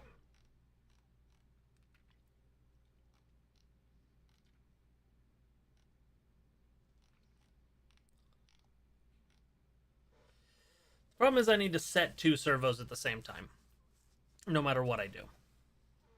So I feel like all I've done so far is set dead zones. which is good. I need the dead zones. Those are good to have. Though the values might... Nah, the values are fine. Now I need to actually do the math. And really what needs to happen is... I need to figure out what number goes here, math-wise. When they're both at 0, I definitely still want the default equation.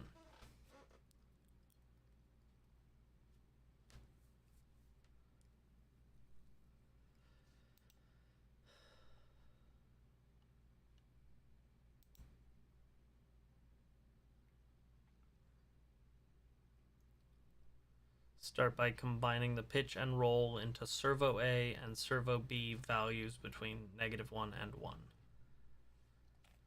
Okay.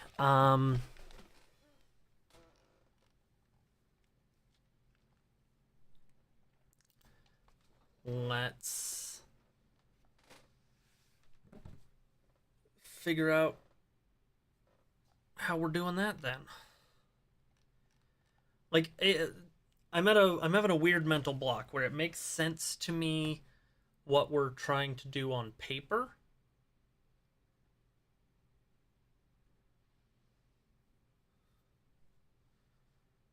Okay, when I pitch, I want to move in opposite directions.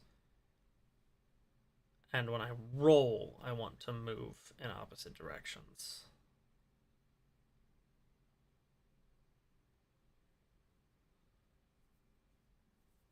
Roll, I want the same direction. Right.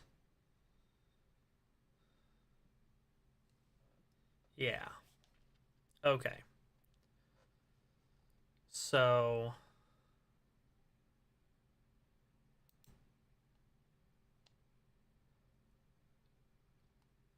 yeah, neck roll seems easy.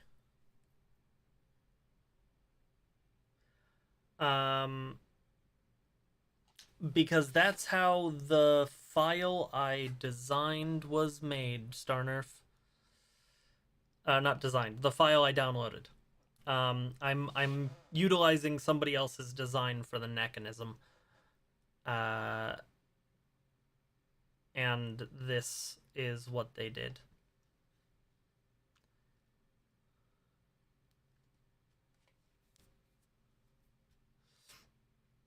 And, like, in general, I'm happy with what it allows. Like...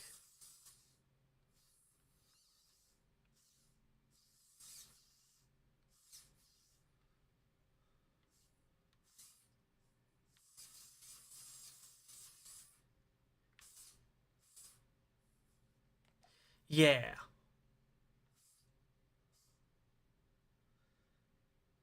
I have, however, made my bed and must lie in it. So, now we gotta figure out the math. Thank you, Gunnar.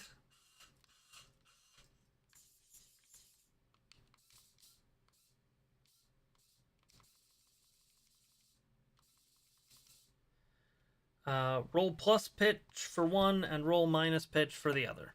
Okay. Let's see if I can just make that happen.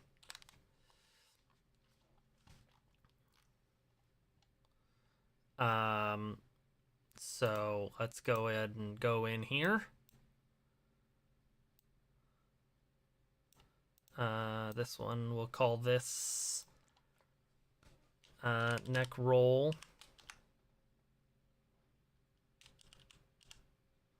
plus neck pitch.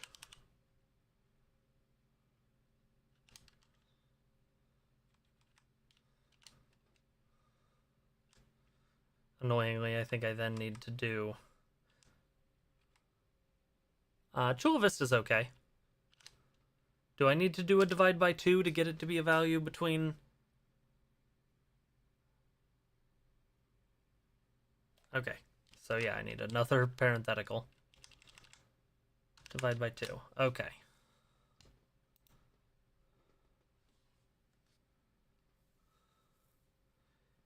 And then similarly but different,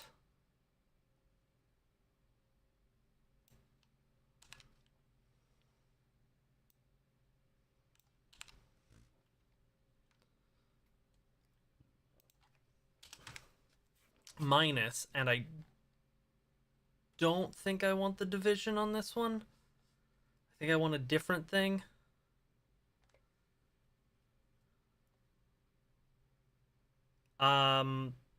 No, it gets close but doesn't quite get there. All right, let's see what this does. Oh, I forgot something somewhere.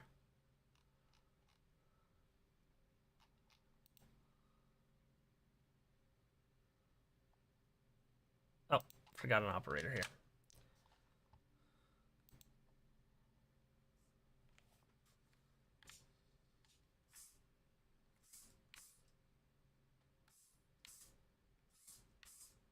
Okay, that kind of works. It's inverted.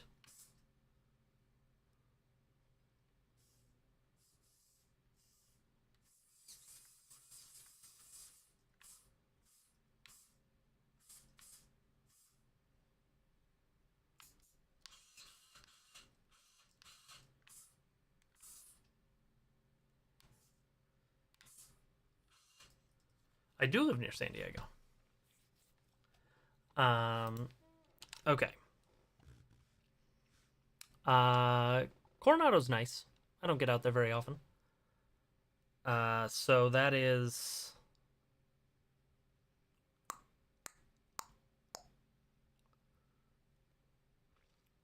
Okay, I'm going to risk overtaxing the servos really quick.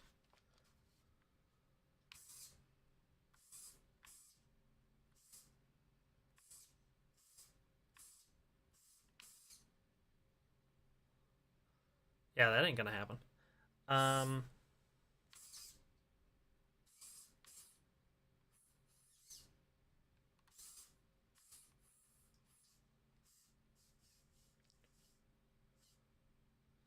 Yeah, okay, that's maximum down.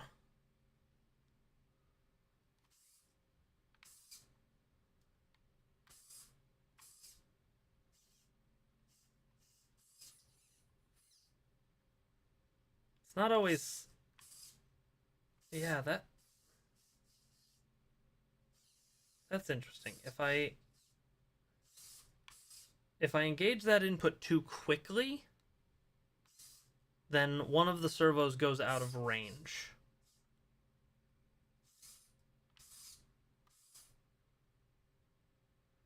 Which I don't understand.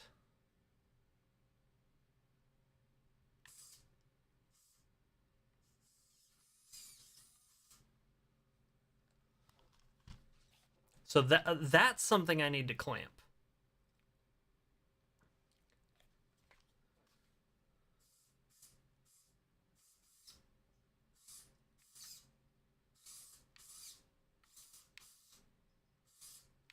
So I think the left one runs fine speed-wise, but it's that situation where if I just take this and if I go slow, then I get the proper range. But if I go fast, you see how it goes and then doesn't quite get all the way there? The same's actually... So I need to figure out where I'm going outside of range and clamp that.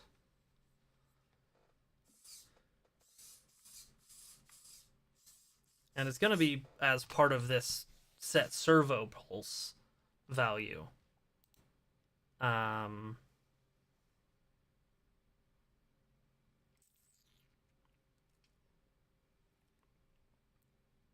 And it's probably this one. It's probably neck 2. In fact, we can test that by just commenting out neck 1 for a second.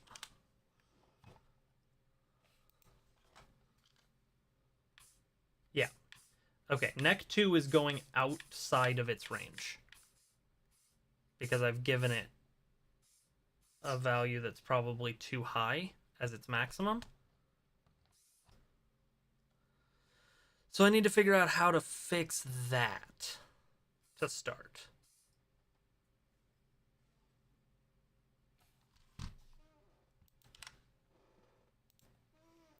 Because if you see, neck 1 will only ever get as far as like it's starting at a lower end of its range, I guess is what I'm saying. I guess I could do this in hardware. All right, I'm gonna try something silly. Left from the camera's perspective, so that's the right one. It's this guy that's having problems. All right, I'm gonna do something weird. I'm gonna set this to 400. I'm not gonna hit go yet, though.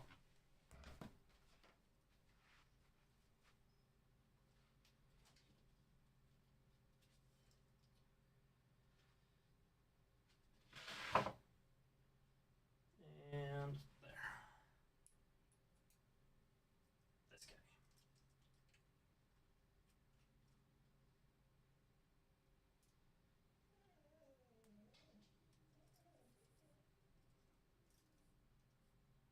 Oh, that's on there tight.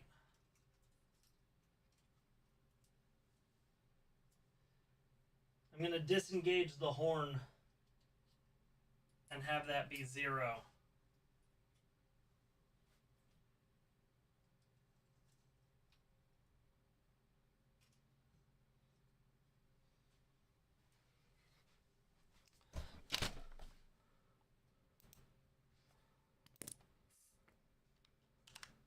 Okay, so that's its new 0 position.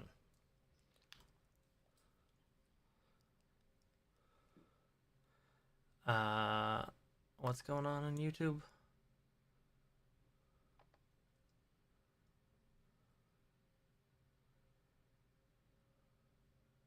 I don't know. Thank you for the subscription, though.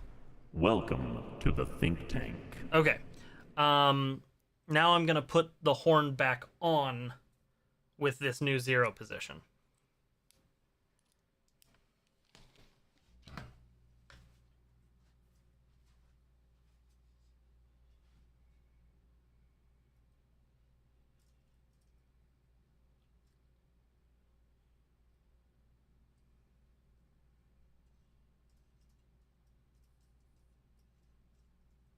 Come on.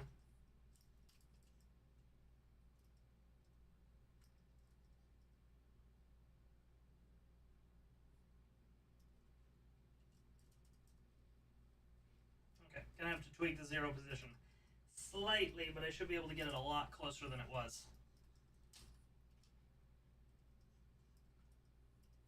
And I'll get rid of that spam message in a second.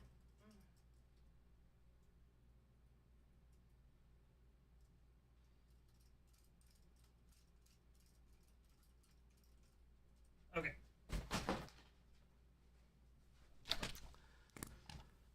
Da, ba, da, ba, da, da.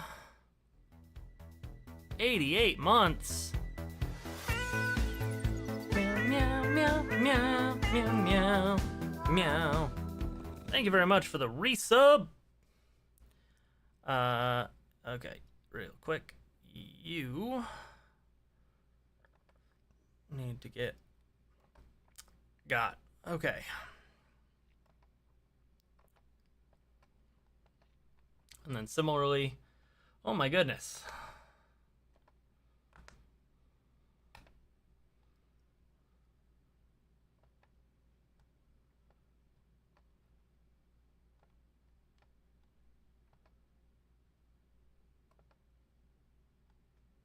Okay. There.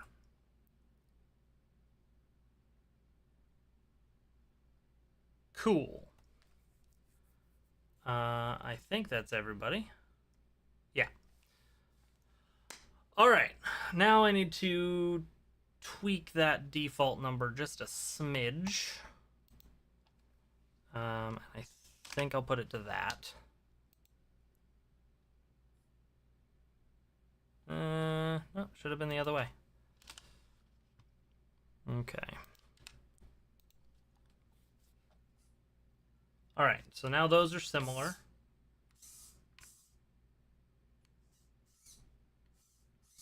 Oh, but it goes out of range in the other direction. Okay, so that clearly didn't work.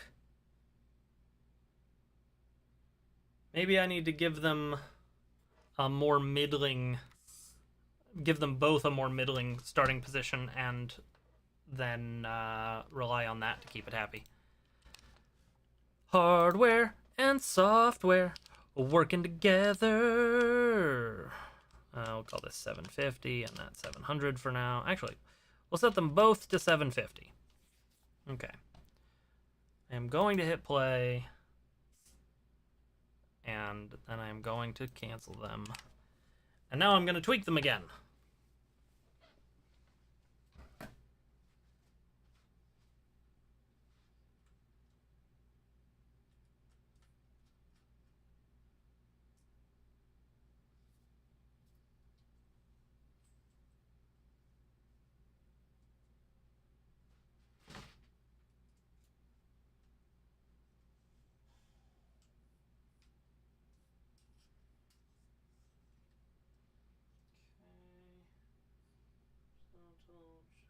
Just slightly down. Okay.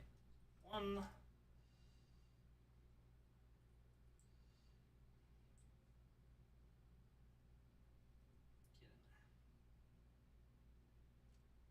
Okay, just get that started.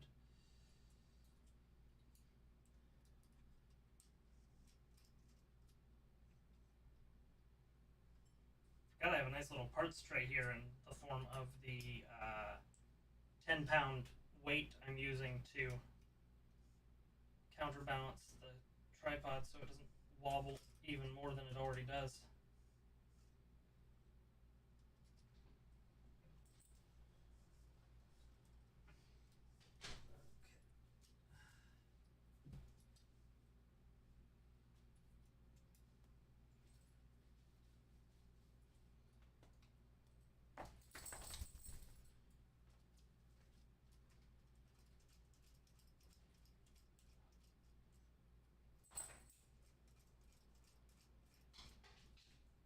Also, yeah, there is just a lot of backlash in the mechanism that I can't really.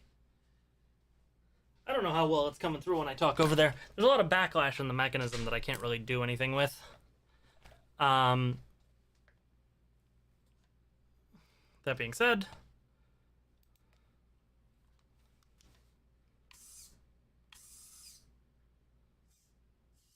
okay. I think I still need to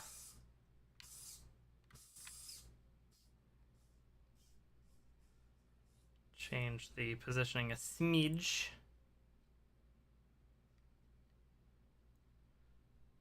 Yeah, because that should be straight up and down for both.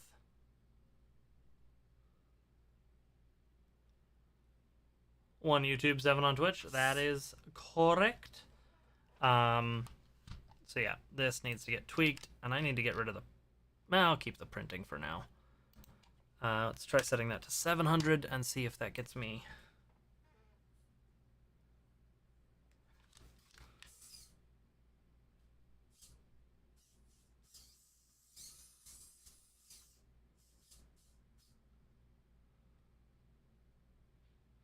Okay, when they are functionally even is when I want that, and those look like they match. Okay.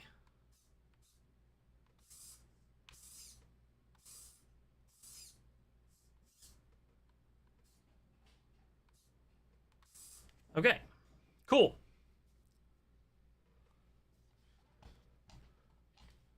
Instagram DMs. I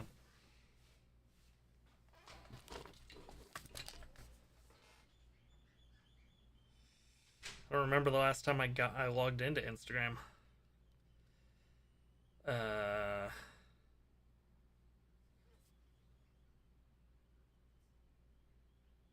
Oh, thank you for the follow. And I saw the sub on YouTube. So, much appreciated for the follows and subs all the way around. I appreciate you. Okay. So,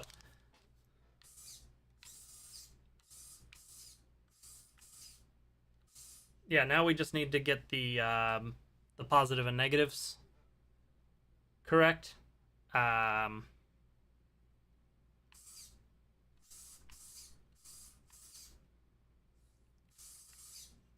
Roll goes in the directions I want it to.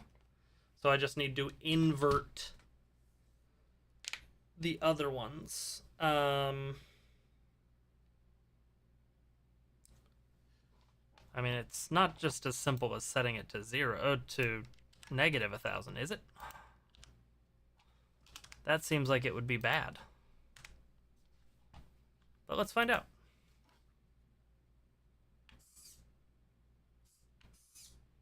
No, very much not. I was right. It was bad. Let's go ahead and reset it to 0.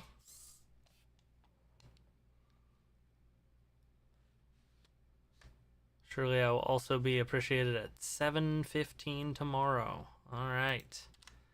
I'll keep an eye out, I suppose.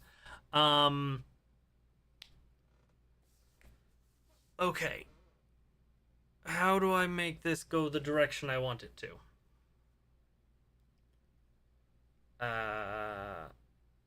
The second number is my range of motion, which I want to keep at 1,000.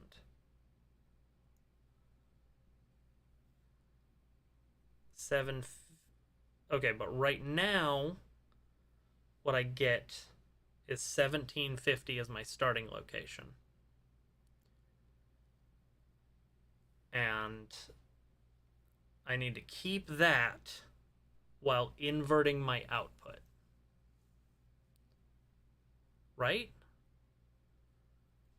That sounds correct.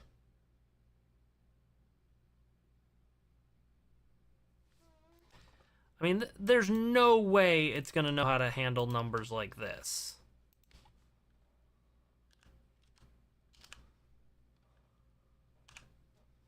I haven't used numbers that big anywhere else except in times where it's broken. Nope, just simple math. Okay, that works fine.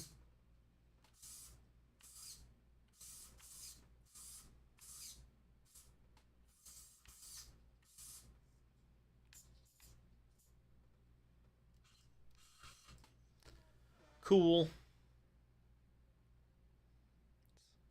Finish that correctly. That looks off kilter, right? Like the one over there should be lower.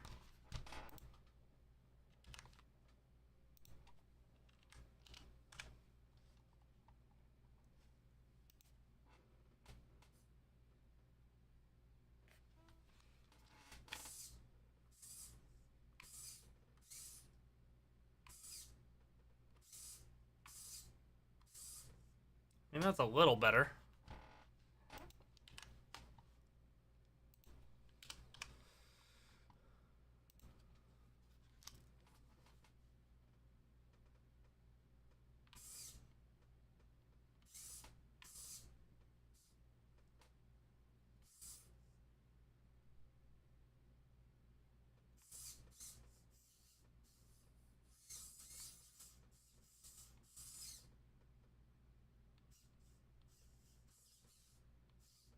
This is the maximum they can go to, thankfully, no matter what I do.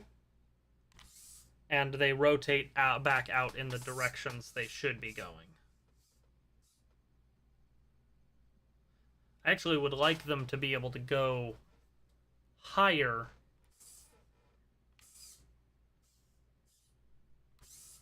Like more vertical. But honestly, that's academic. For my purposes, this is fine. This is totally good.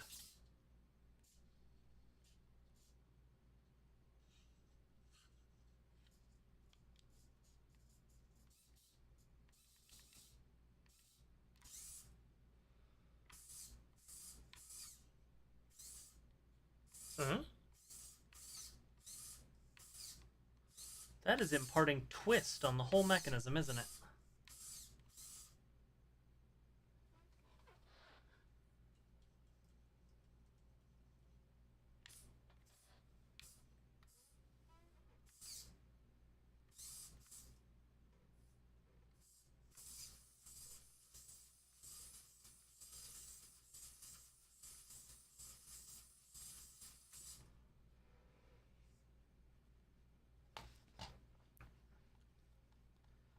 Okay.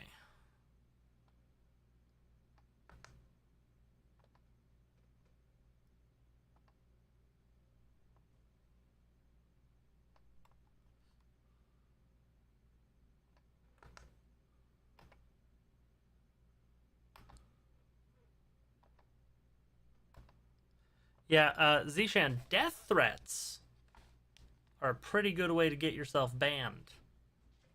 So, maybe don't do that. That's your one warning. And it's potentially one more than I should give you. Okay, so we've got that. We've got that. We've got that. We've got this. And we've got this.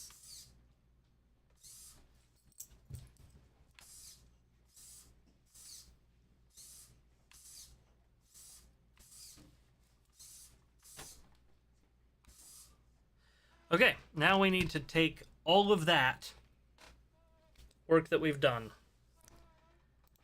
and make it talk to the head tracking, which is where it gets complicated. But now at least we know that we want to yaw. We can start with yaw. Yaw, pitch, roll, yaw. Okay.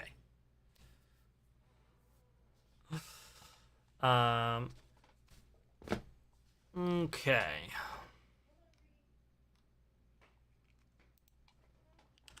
Neck yaw. And we're just gonna quickly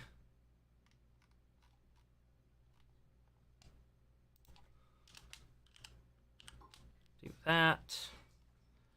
I'm stealing similar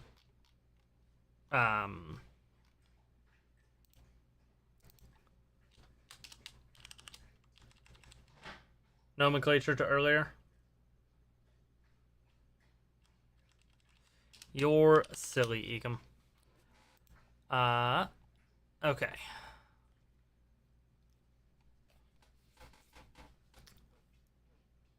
So I need to figure out which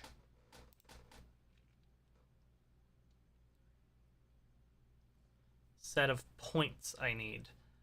Let's go ahead and just print 70.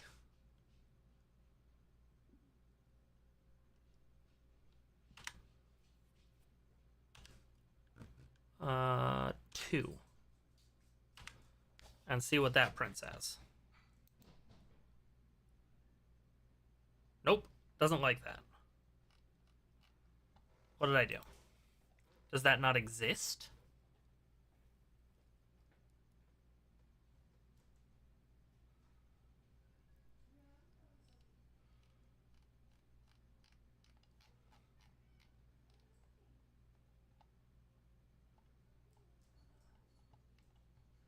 I mean, it looks like... Where does this go back to?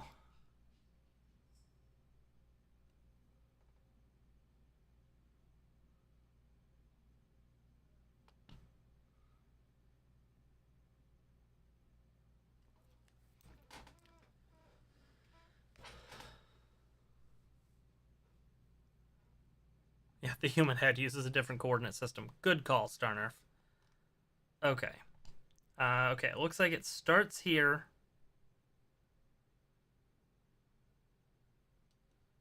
Goes to here. I am using VS Code for this one, Oso. Because that is what one of the people who was teaching me how to do this said to use. Okay.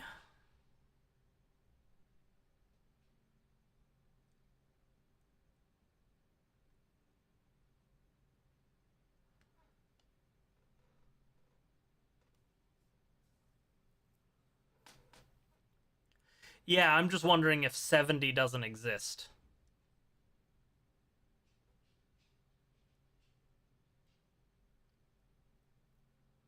Um,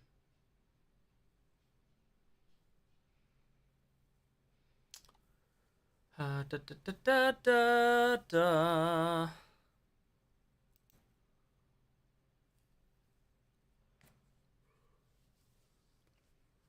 Oh, fantastic. Me too. I have no idea what I'm doing. I'm just sort of stumbling at it.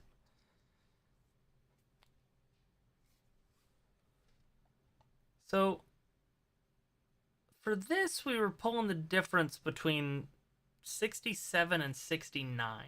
Nice. Um,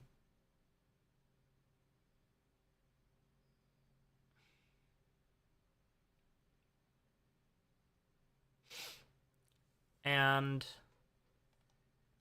yeah, so that's what I'm saying. Like there's a point in the back of the eyes that's being tracked and a point in the front, and we were getting our vector from that.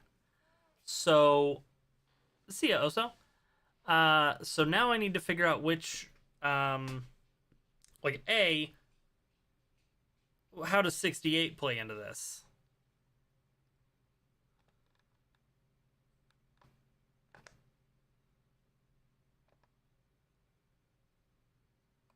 All right. Well,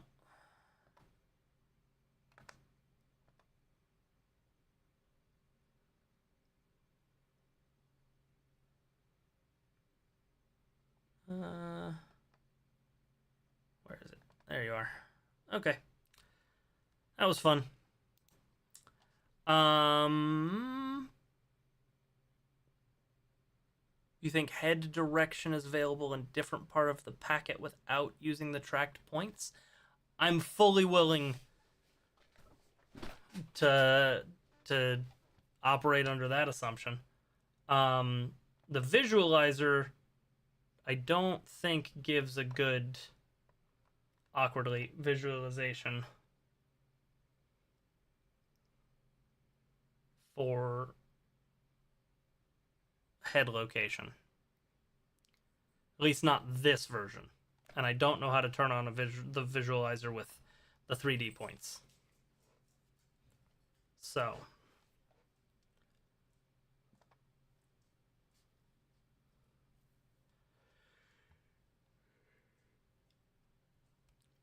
I guess we need to figure out which packet it is. Packet Euler. So we used packet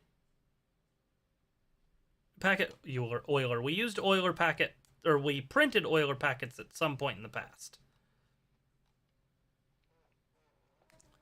But I don't know.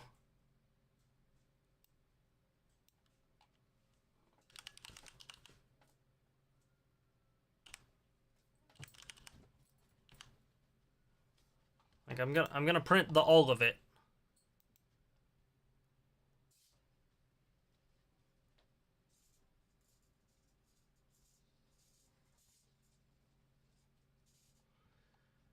Okay. Is this just pitch rolling yaw for my head?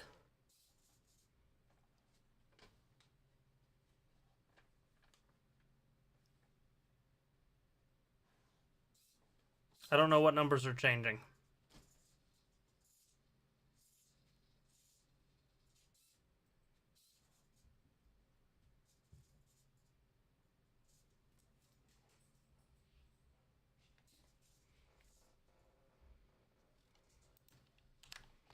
Okay.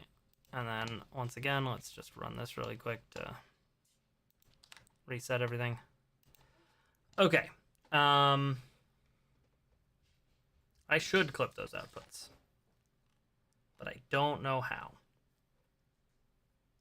I don't remember. Oh wait. Wait. It was this, wasn't it? Wasn't it something like this?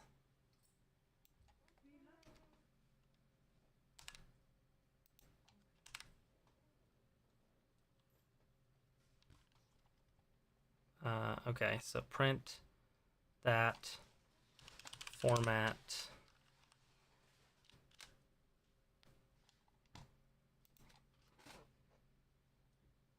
Nope. I did that wrong somewhere.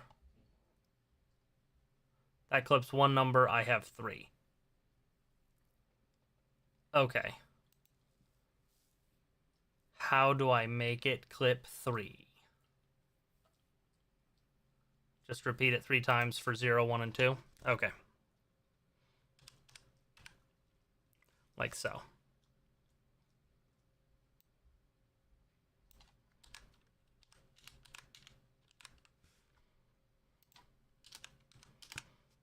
Okay.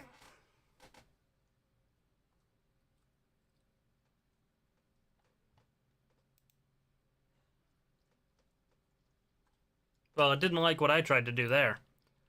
So.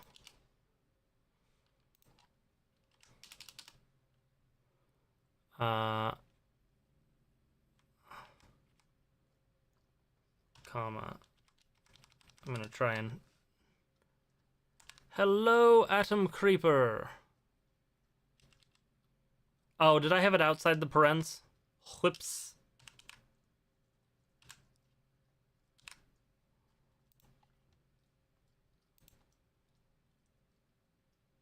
Okay, well, it didn't like it that way either.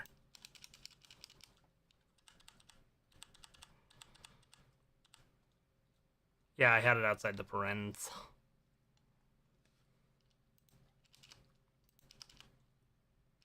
I don't know why I want to say Euler, because I know it's Euler.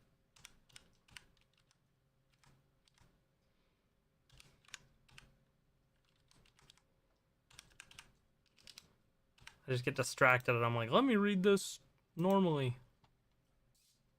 Okay, there we go.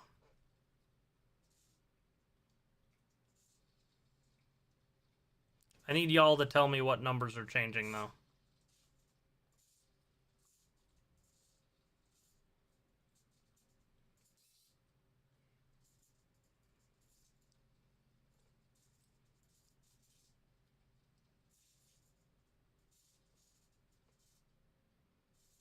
Okay, definitely had position. Cool. Oh, hey, different spam. That's something.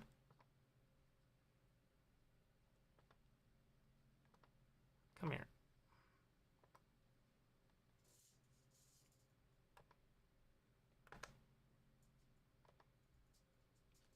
Okay. So that's definitely head position, which is good. All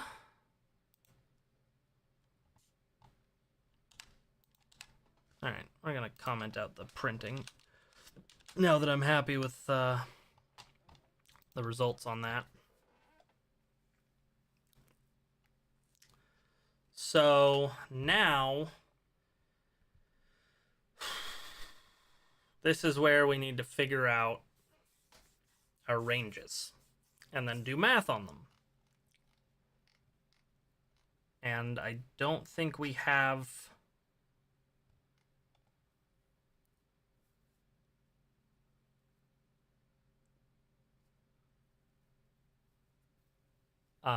cool. I'm gonna leave it the way it... Oh, no. I'm gonna have to type that out by hand is the biggest problem, because this is a different computer. So, I just...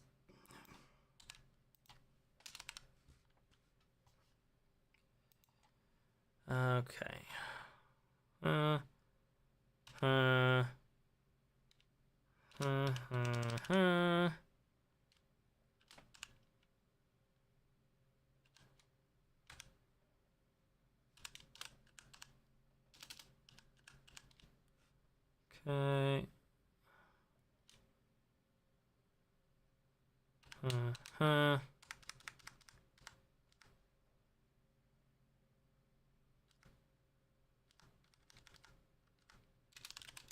V in all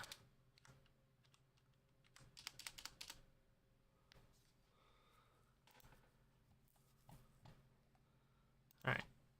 I wish I had commented all these out back here, not there, so I'm just gonna fix that.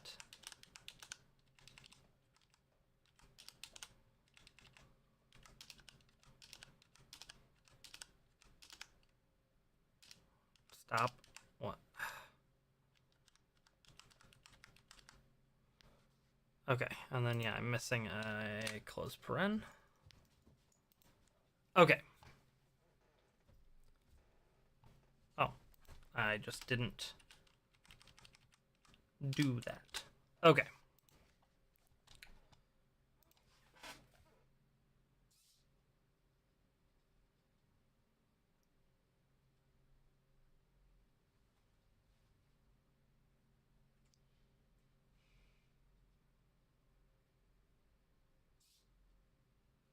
So this is what it would consider 0, which is interesting.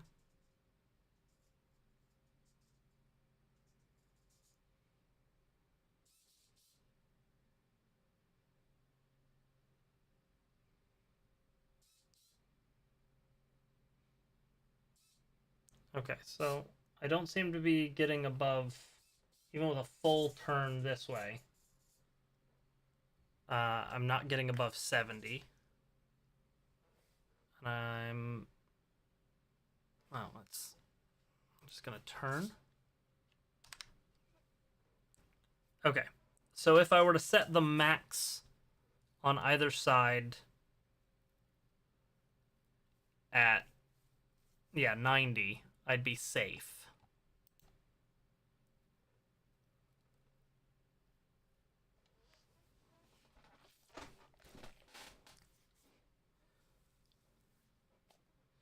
So if it loses track of my eyes, then my plan is just to do something similar to what I have for blinking, where I stop the eye from... did I do that here?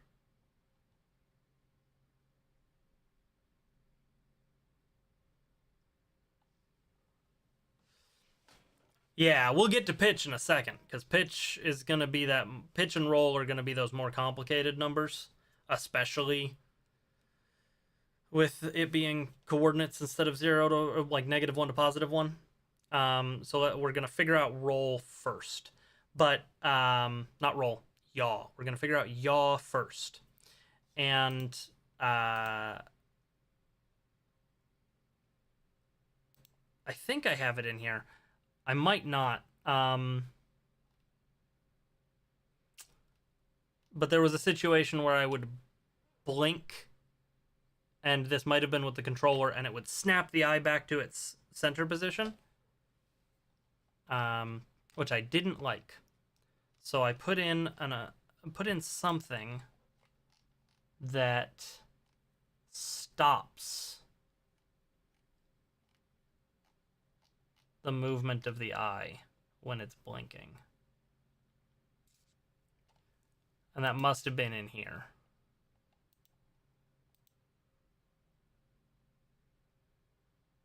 I believe that that's what this was.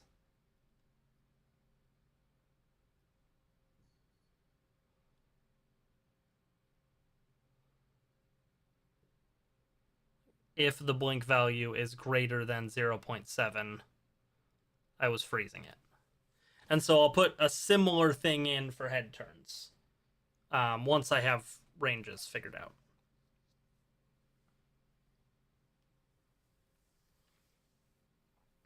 Like, I'll kind of figure out where it stops being able to see my eyes and just have it lock them.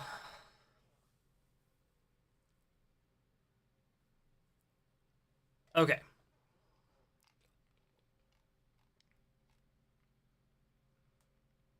All that being said, now I need to...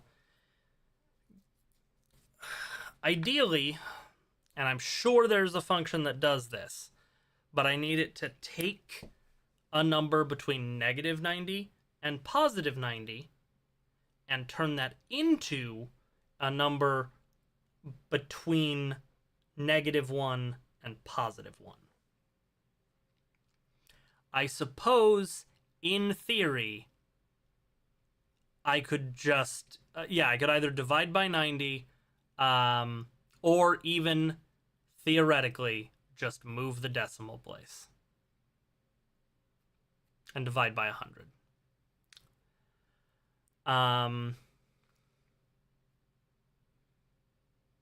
Okay.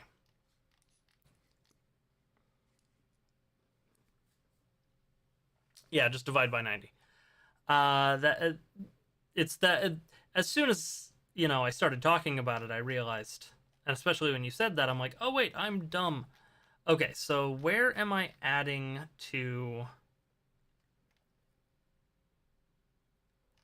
Where?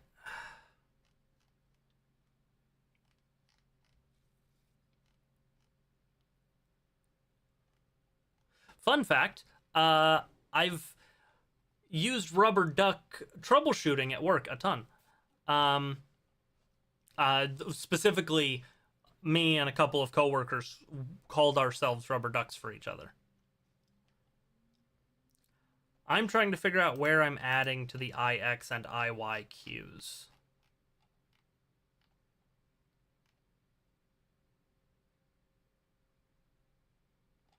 I mean, that's got to be here.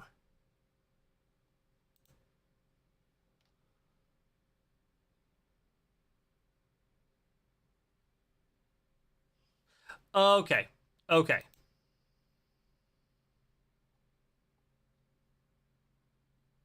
I think.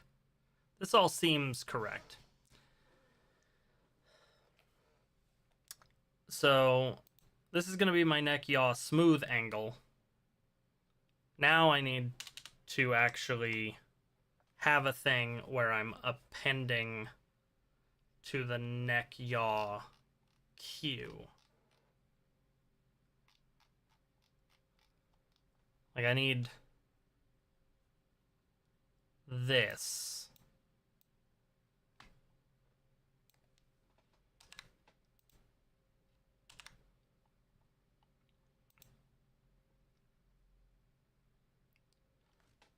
Also, just going to do divide by 90 there.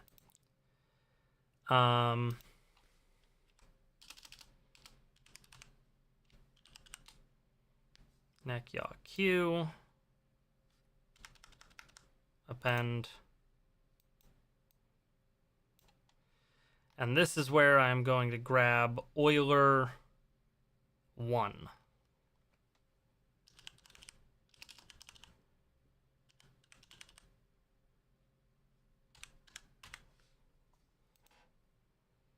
Because Euler 1 will be the middle number.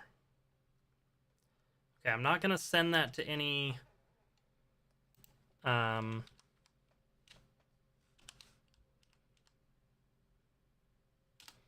anything. But I am going to print the new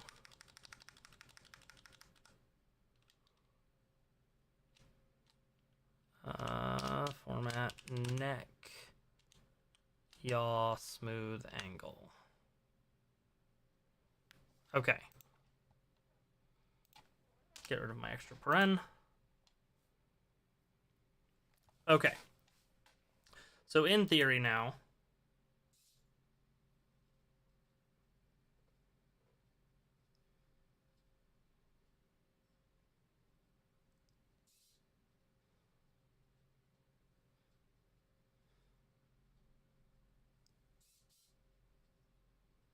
okay, that seems to be working. Cool. And since that's giving me a number now between -1 and 1, I can just straight up steal these numbers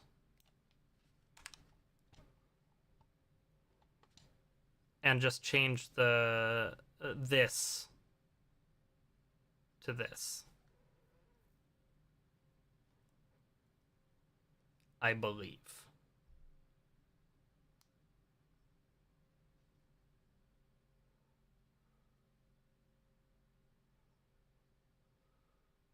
I could just change the variables to point it at the right servo, which is servo 8.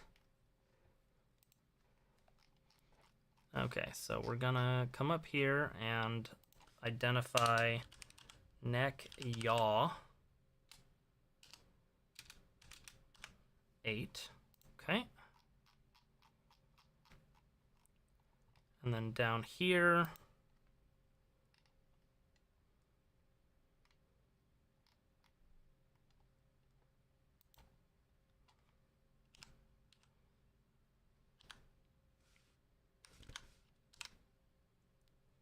put this in there. And this is going to be neck yaw. And then this will be the neck yaw smoothing angle.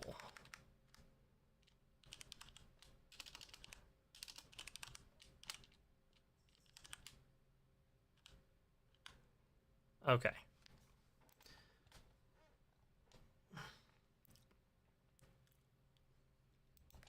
I am actually going to temporarily comment out the eye tracking so it doesn't confuse me.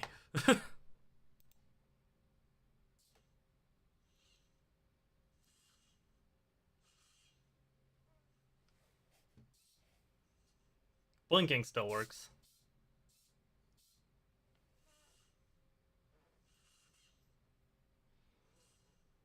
Okay.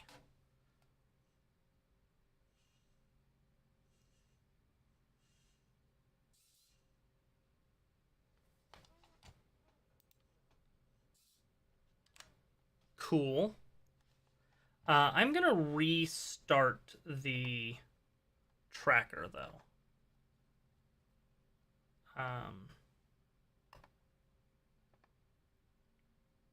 Because I think leaving and coming back multiple times might have caused it to have weird tracking.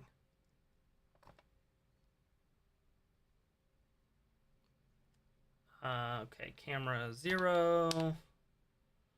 Resolution, default.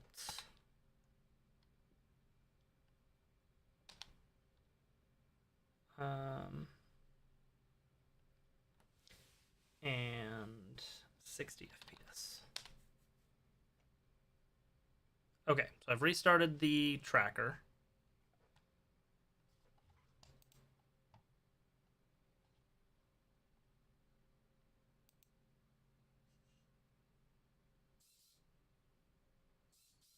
Yeah, the 0 point does seem wrong.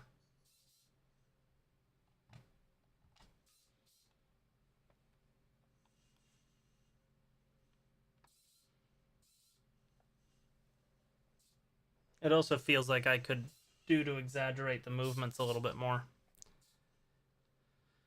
So this should be 0 point.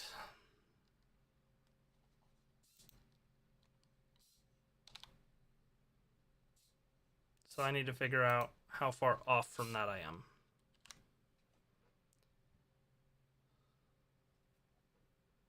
So I'm going to try setting that lower, first of all.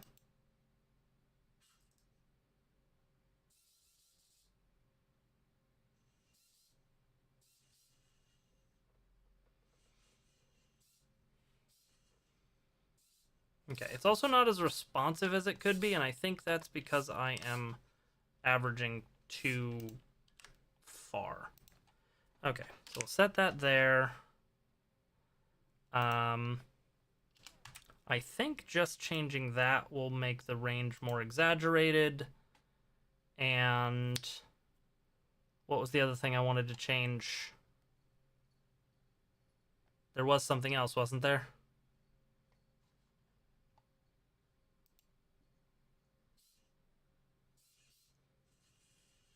Oh, the speed of the average.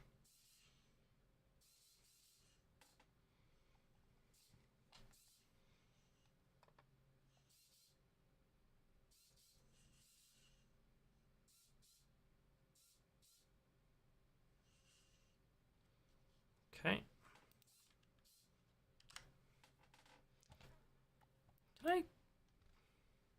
Is it possible to move the terminal to the top half of VS Code? Because what's happening is I'm looking down. You can drag it around. Terminal.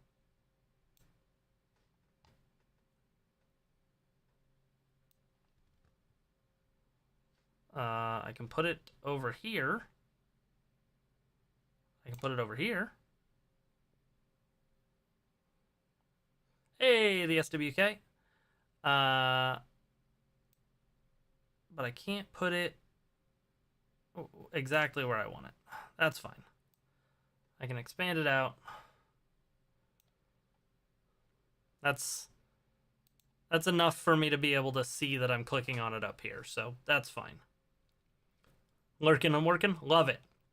Okay, right, and then I wanted to change the max length of the neck yaw cue. I want to cut it in half, so it's more like the blink.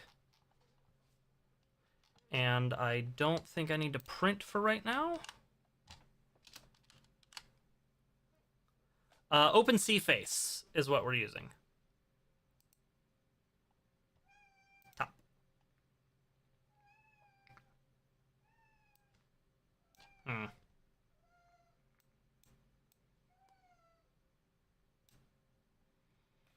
Oh, that's the debug console, not the terminal.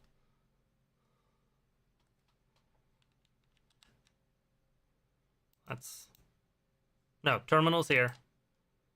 Panel position, top.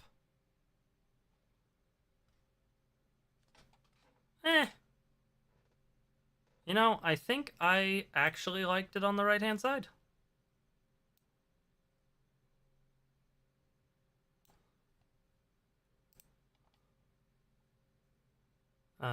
Cool. That's fine. Yep, so I changed the smoothing. So now...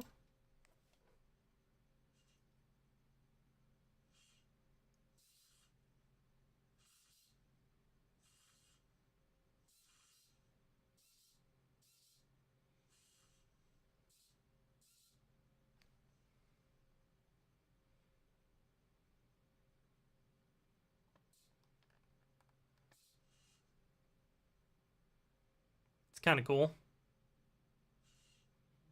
I don't have eyebrow tracking yet. You've used OpenCV for head tracking. So I'm using OpenCFace because it's already the backend for VTubing software.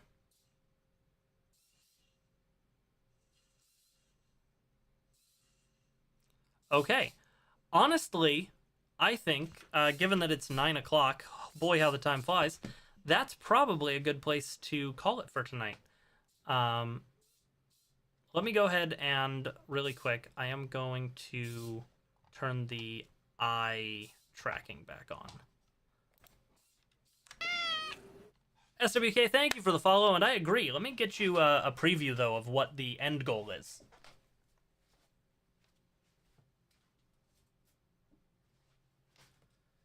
So, first of all, you get a button press.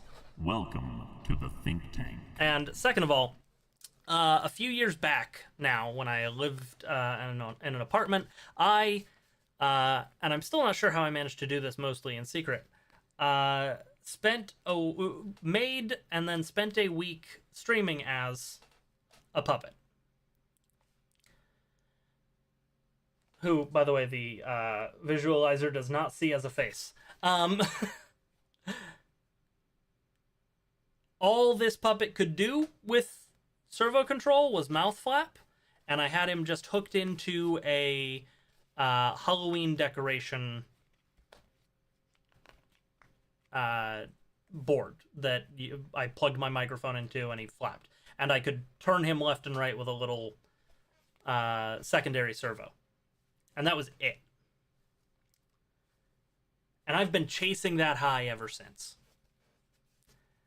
So all of this is in service of eventually having a Howard, which is the name of the puppet, that can do full range of motion, talk, eyebrows, hopefully. Eyebrows are still a concept I'm working on, but I think I can do it. And like full head tilt, all face tracked, so that I can just have him running and be the streamer while I'm playing right here. I am going to need a few more servos. Namely... Okay, this is going to be the potential skin for Howard, but I have so many more servos for another set of eyes and for the eyebrows. And for the mouth,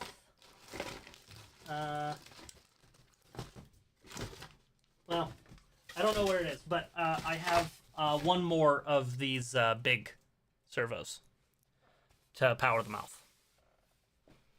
So we're good. And the Raspberry Pi board I am using can handle 16 servos, no problem. And I think I can get it all done in 16. Each eye is 8. 9, 10, 11, 12, 13, 14. I think. I think 14 is the magic number. Anyway, that's not important. What's important is we got this working. Oh, right. I was going to turn the eye tracking back on.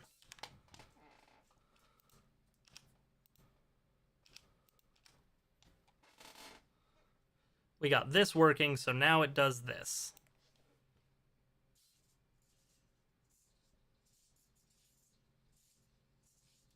The eye tracking still needs some work, obviously. But we get a blink. We get head turn.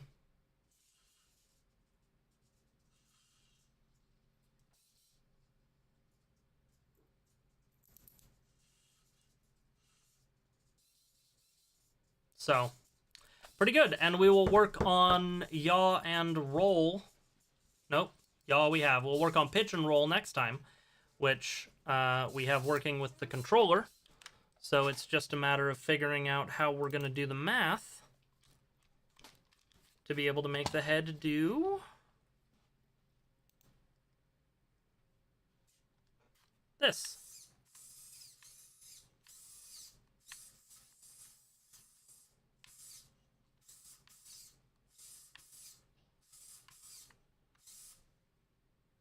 All right. Thank you, everybody, for hanging out. I will be back with more of this on Thursday night, more than likely. Hopefully, all of the people who hang out in chat who are smarter than me will be able to make it. That's all of you. So that I can throw my head against this and then stare at chat and wait for you to give me the answer. But seriously, thank you, everybody, for hanging out, and I'll catch you next time. All good, Ecom. If you can't make it, you can't make it. Have fun at PAX. Love you all.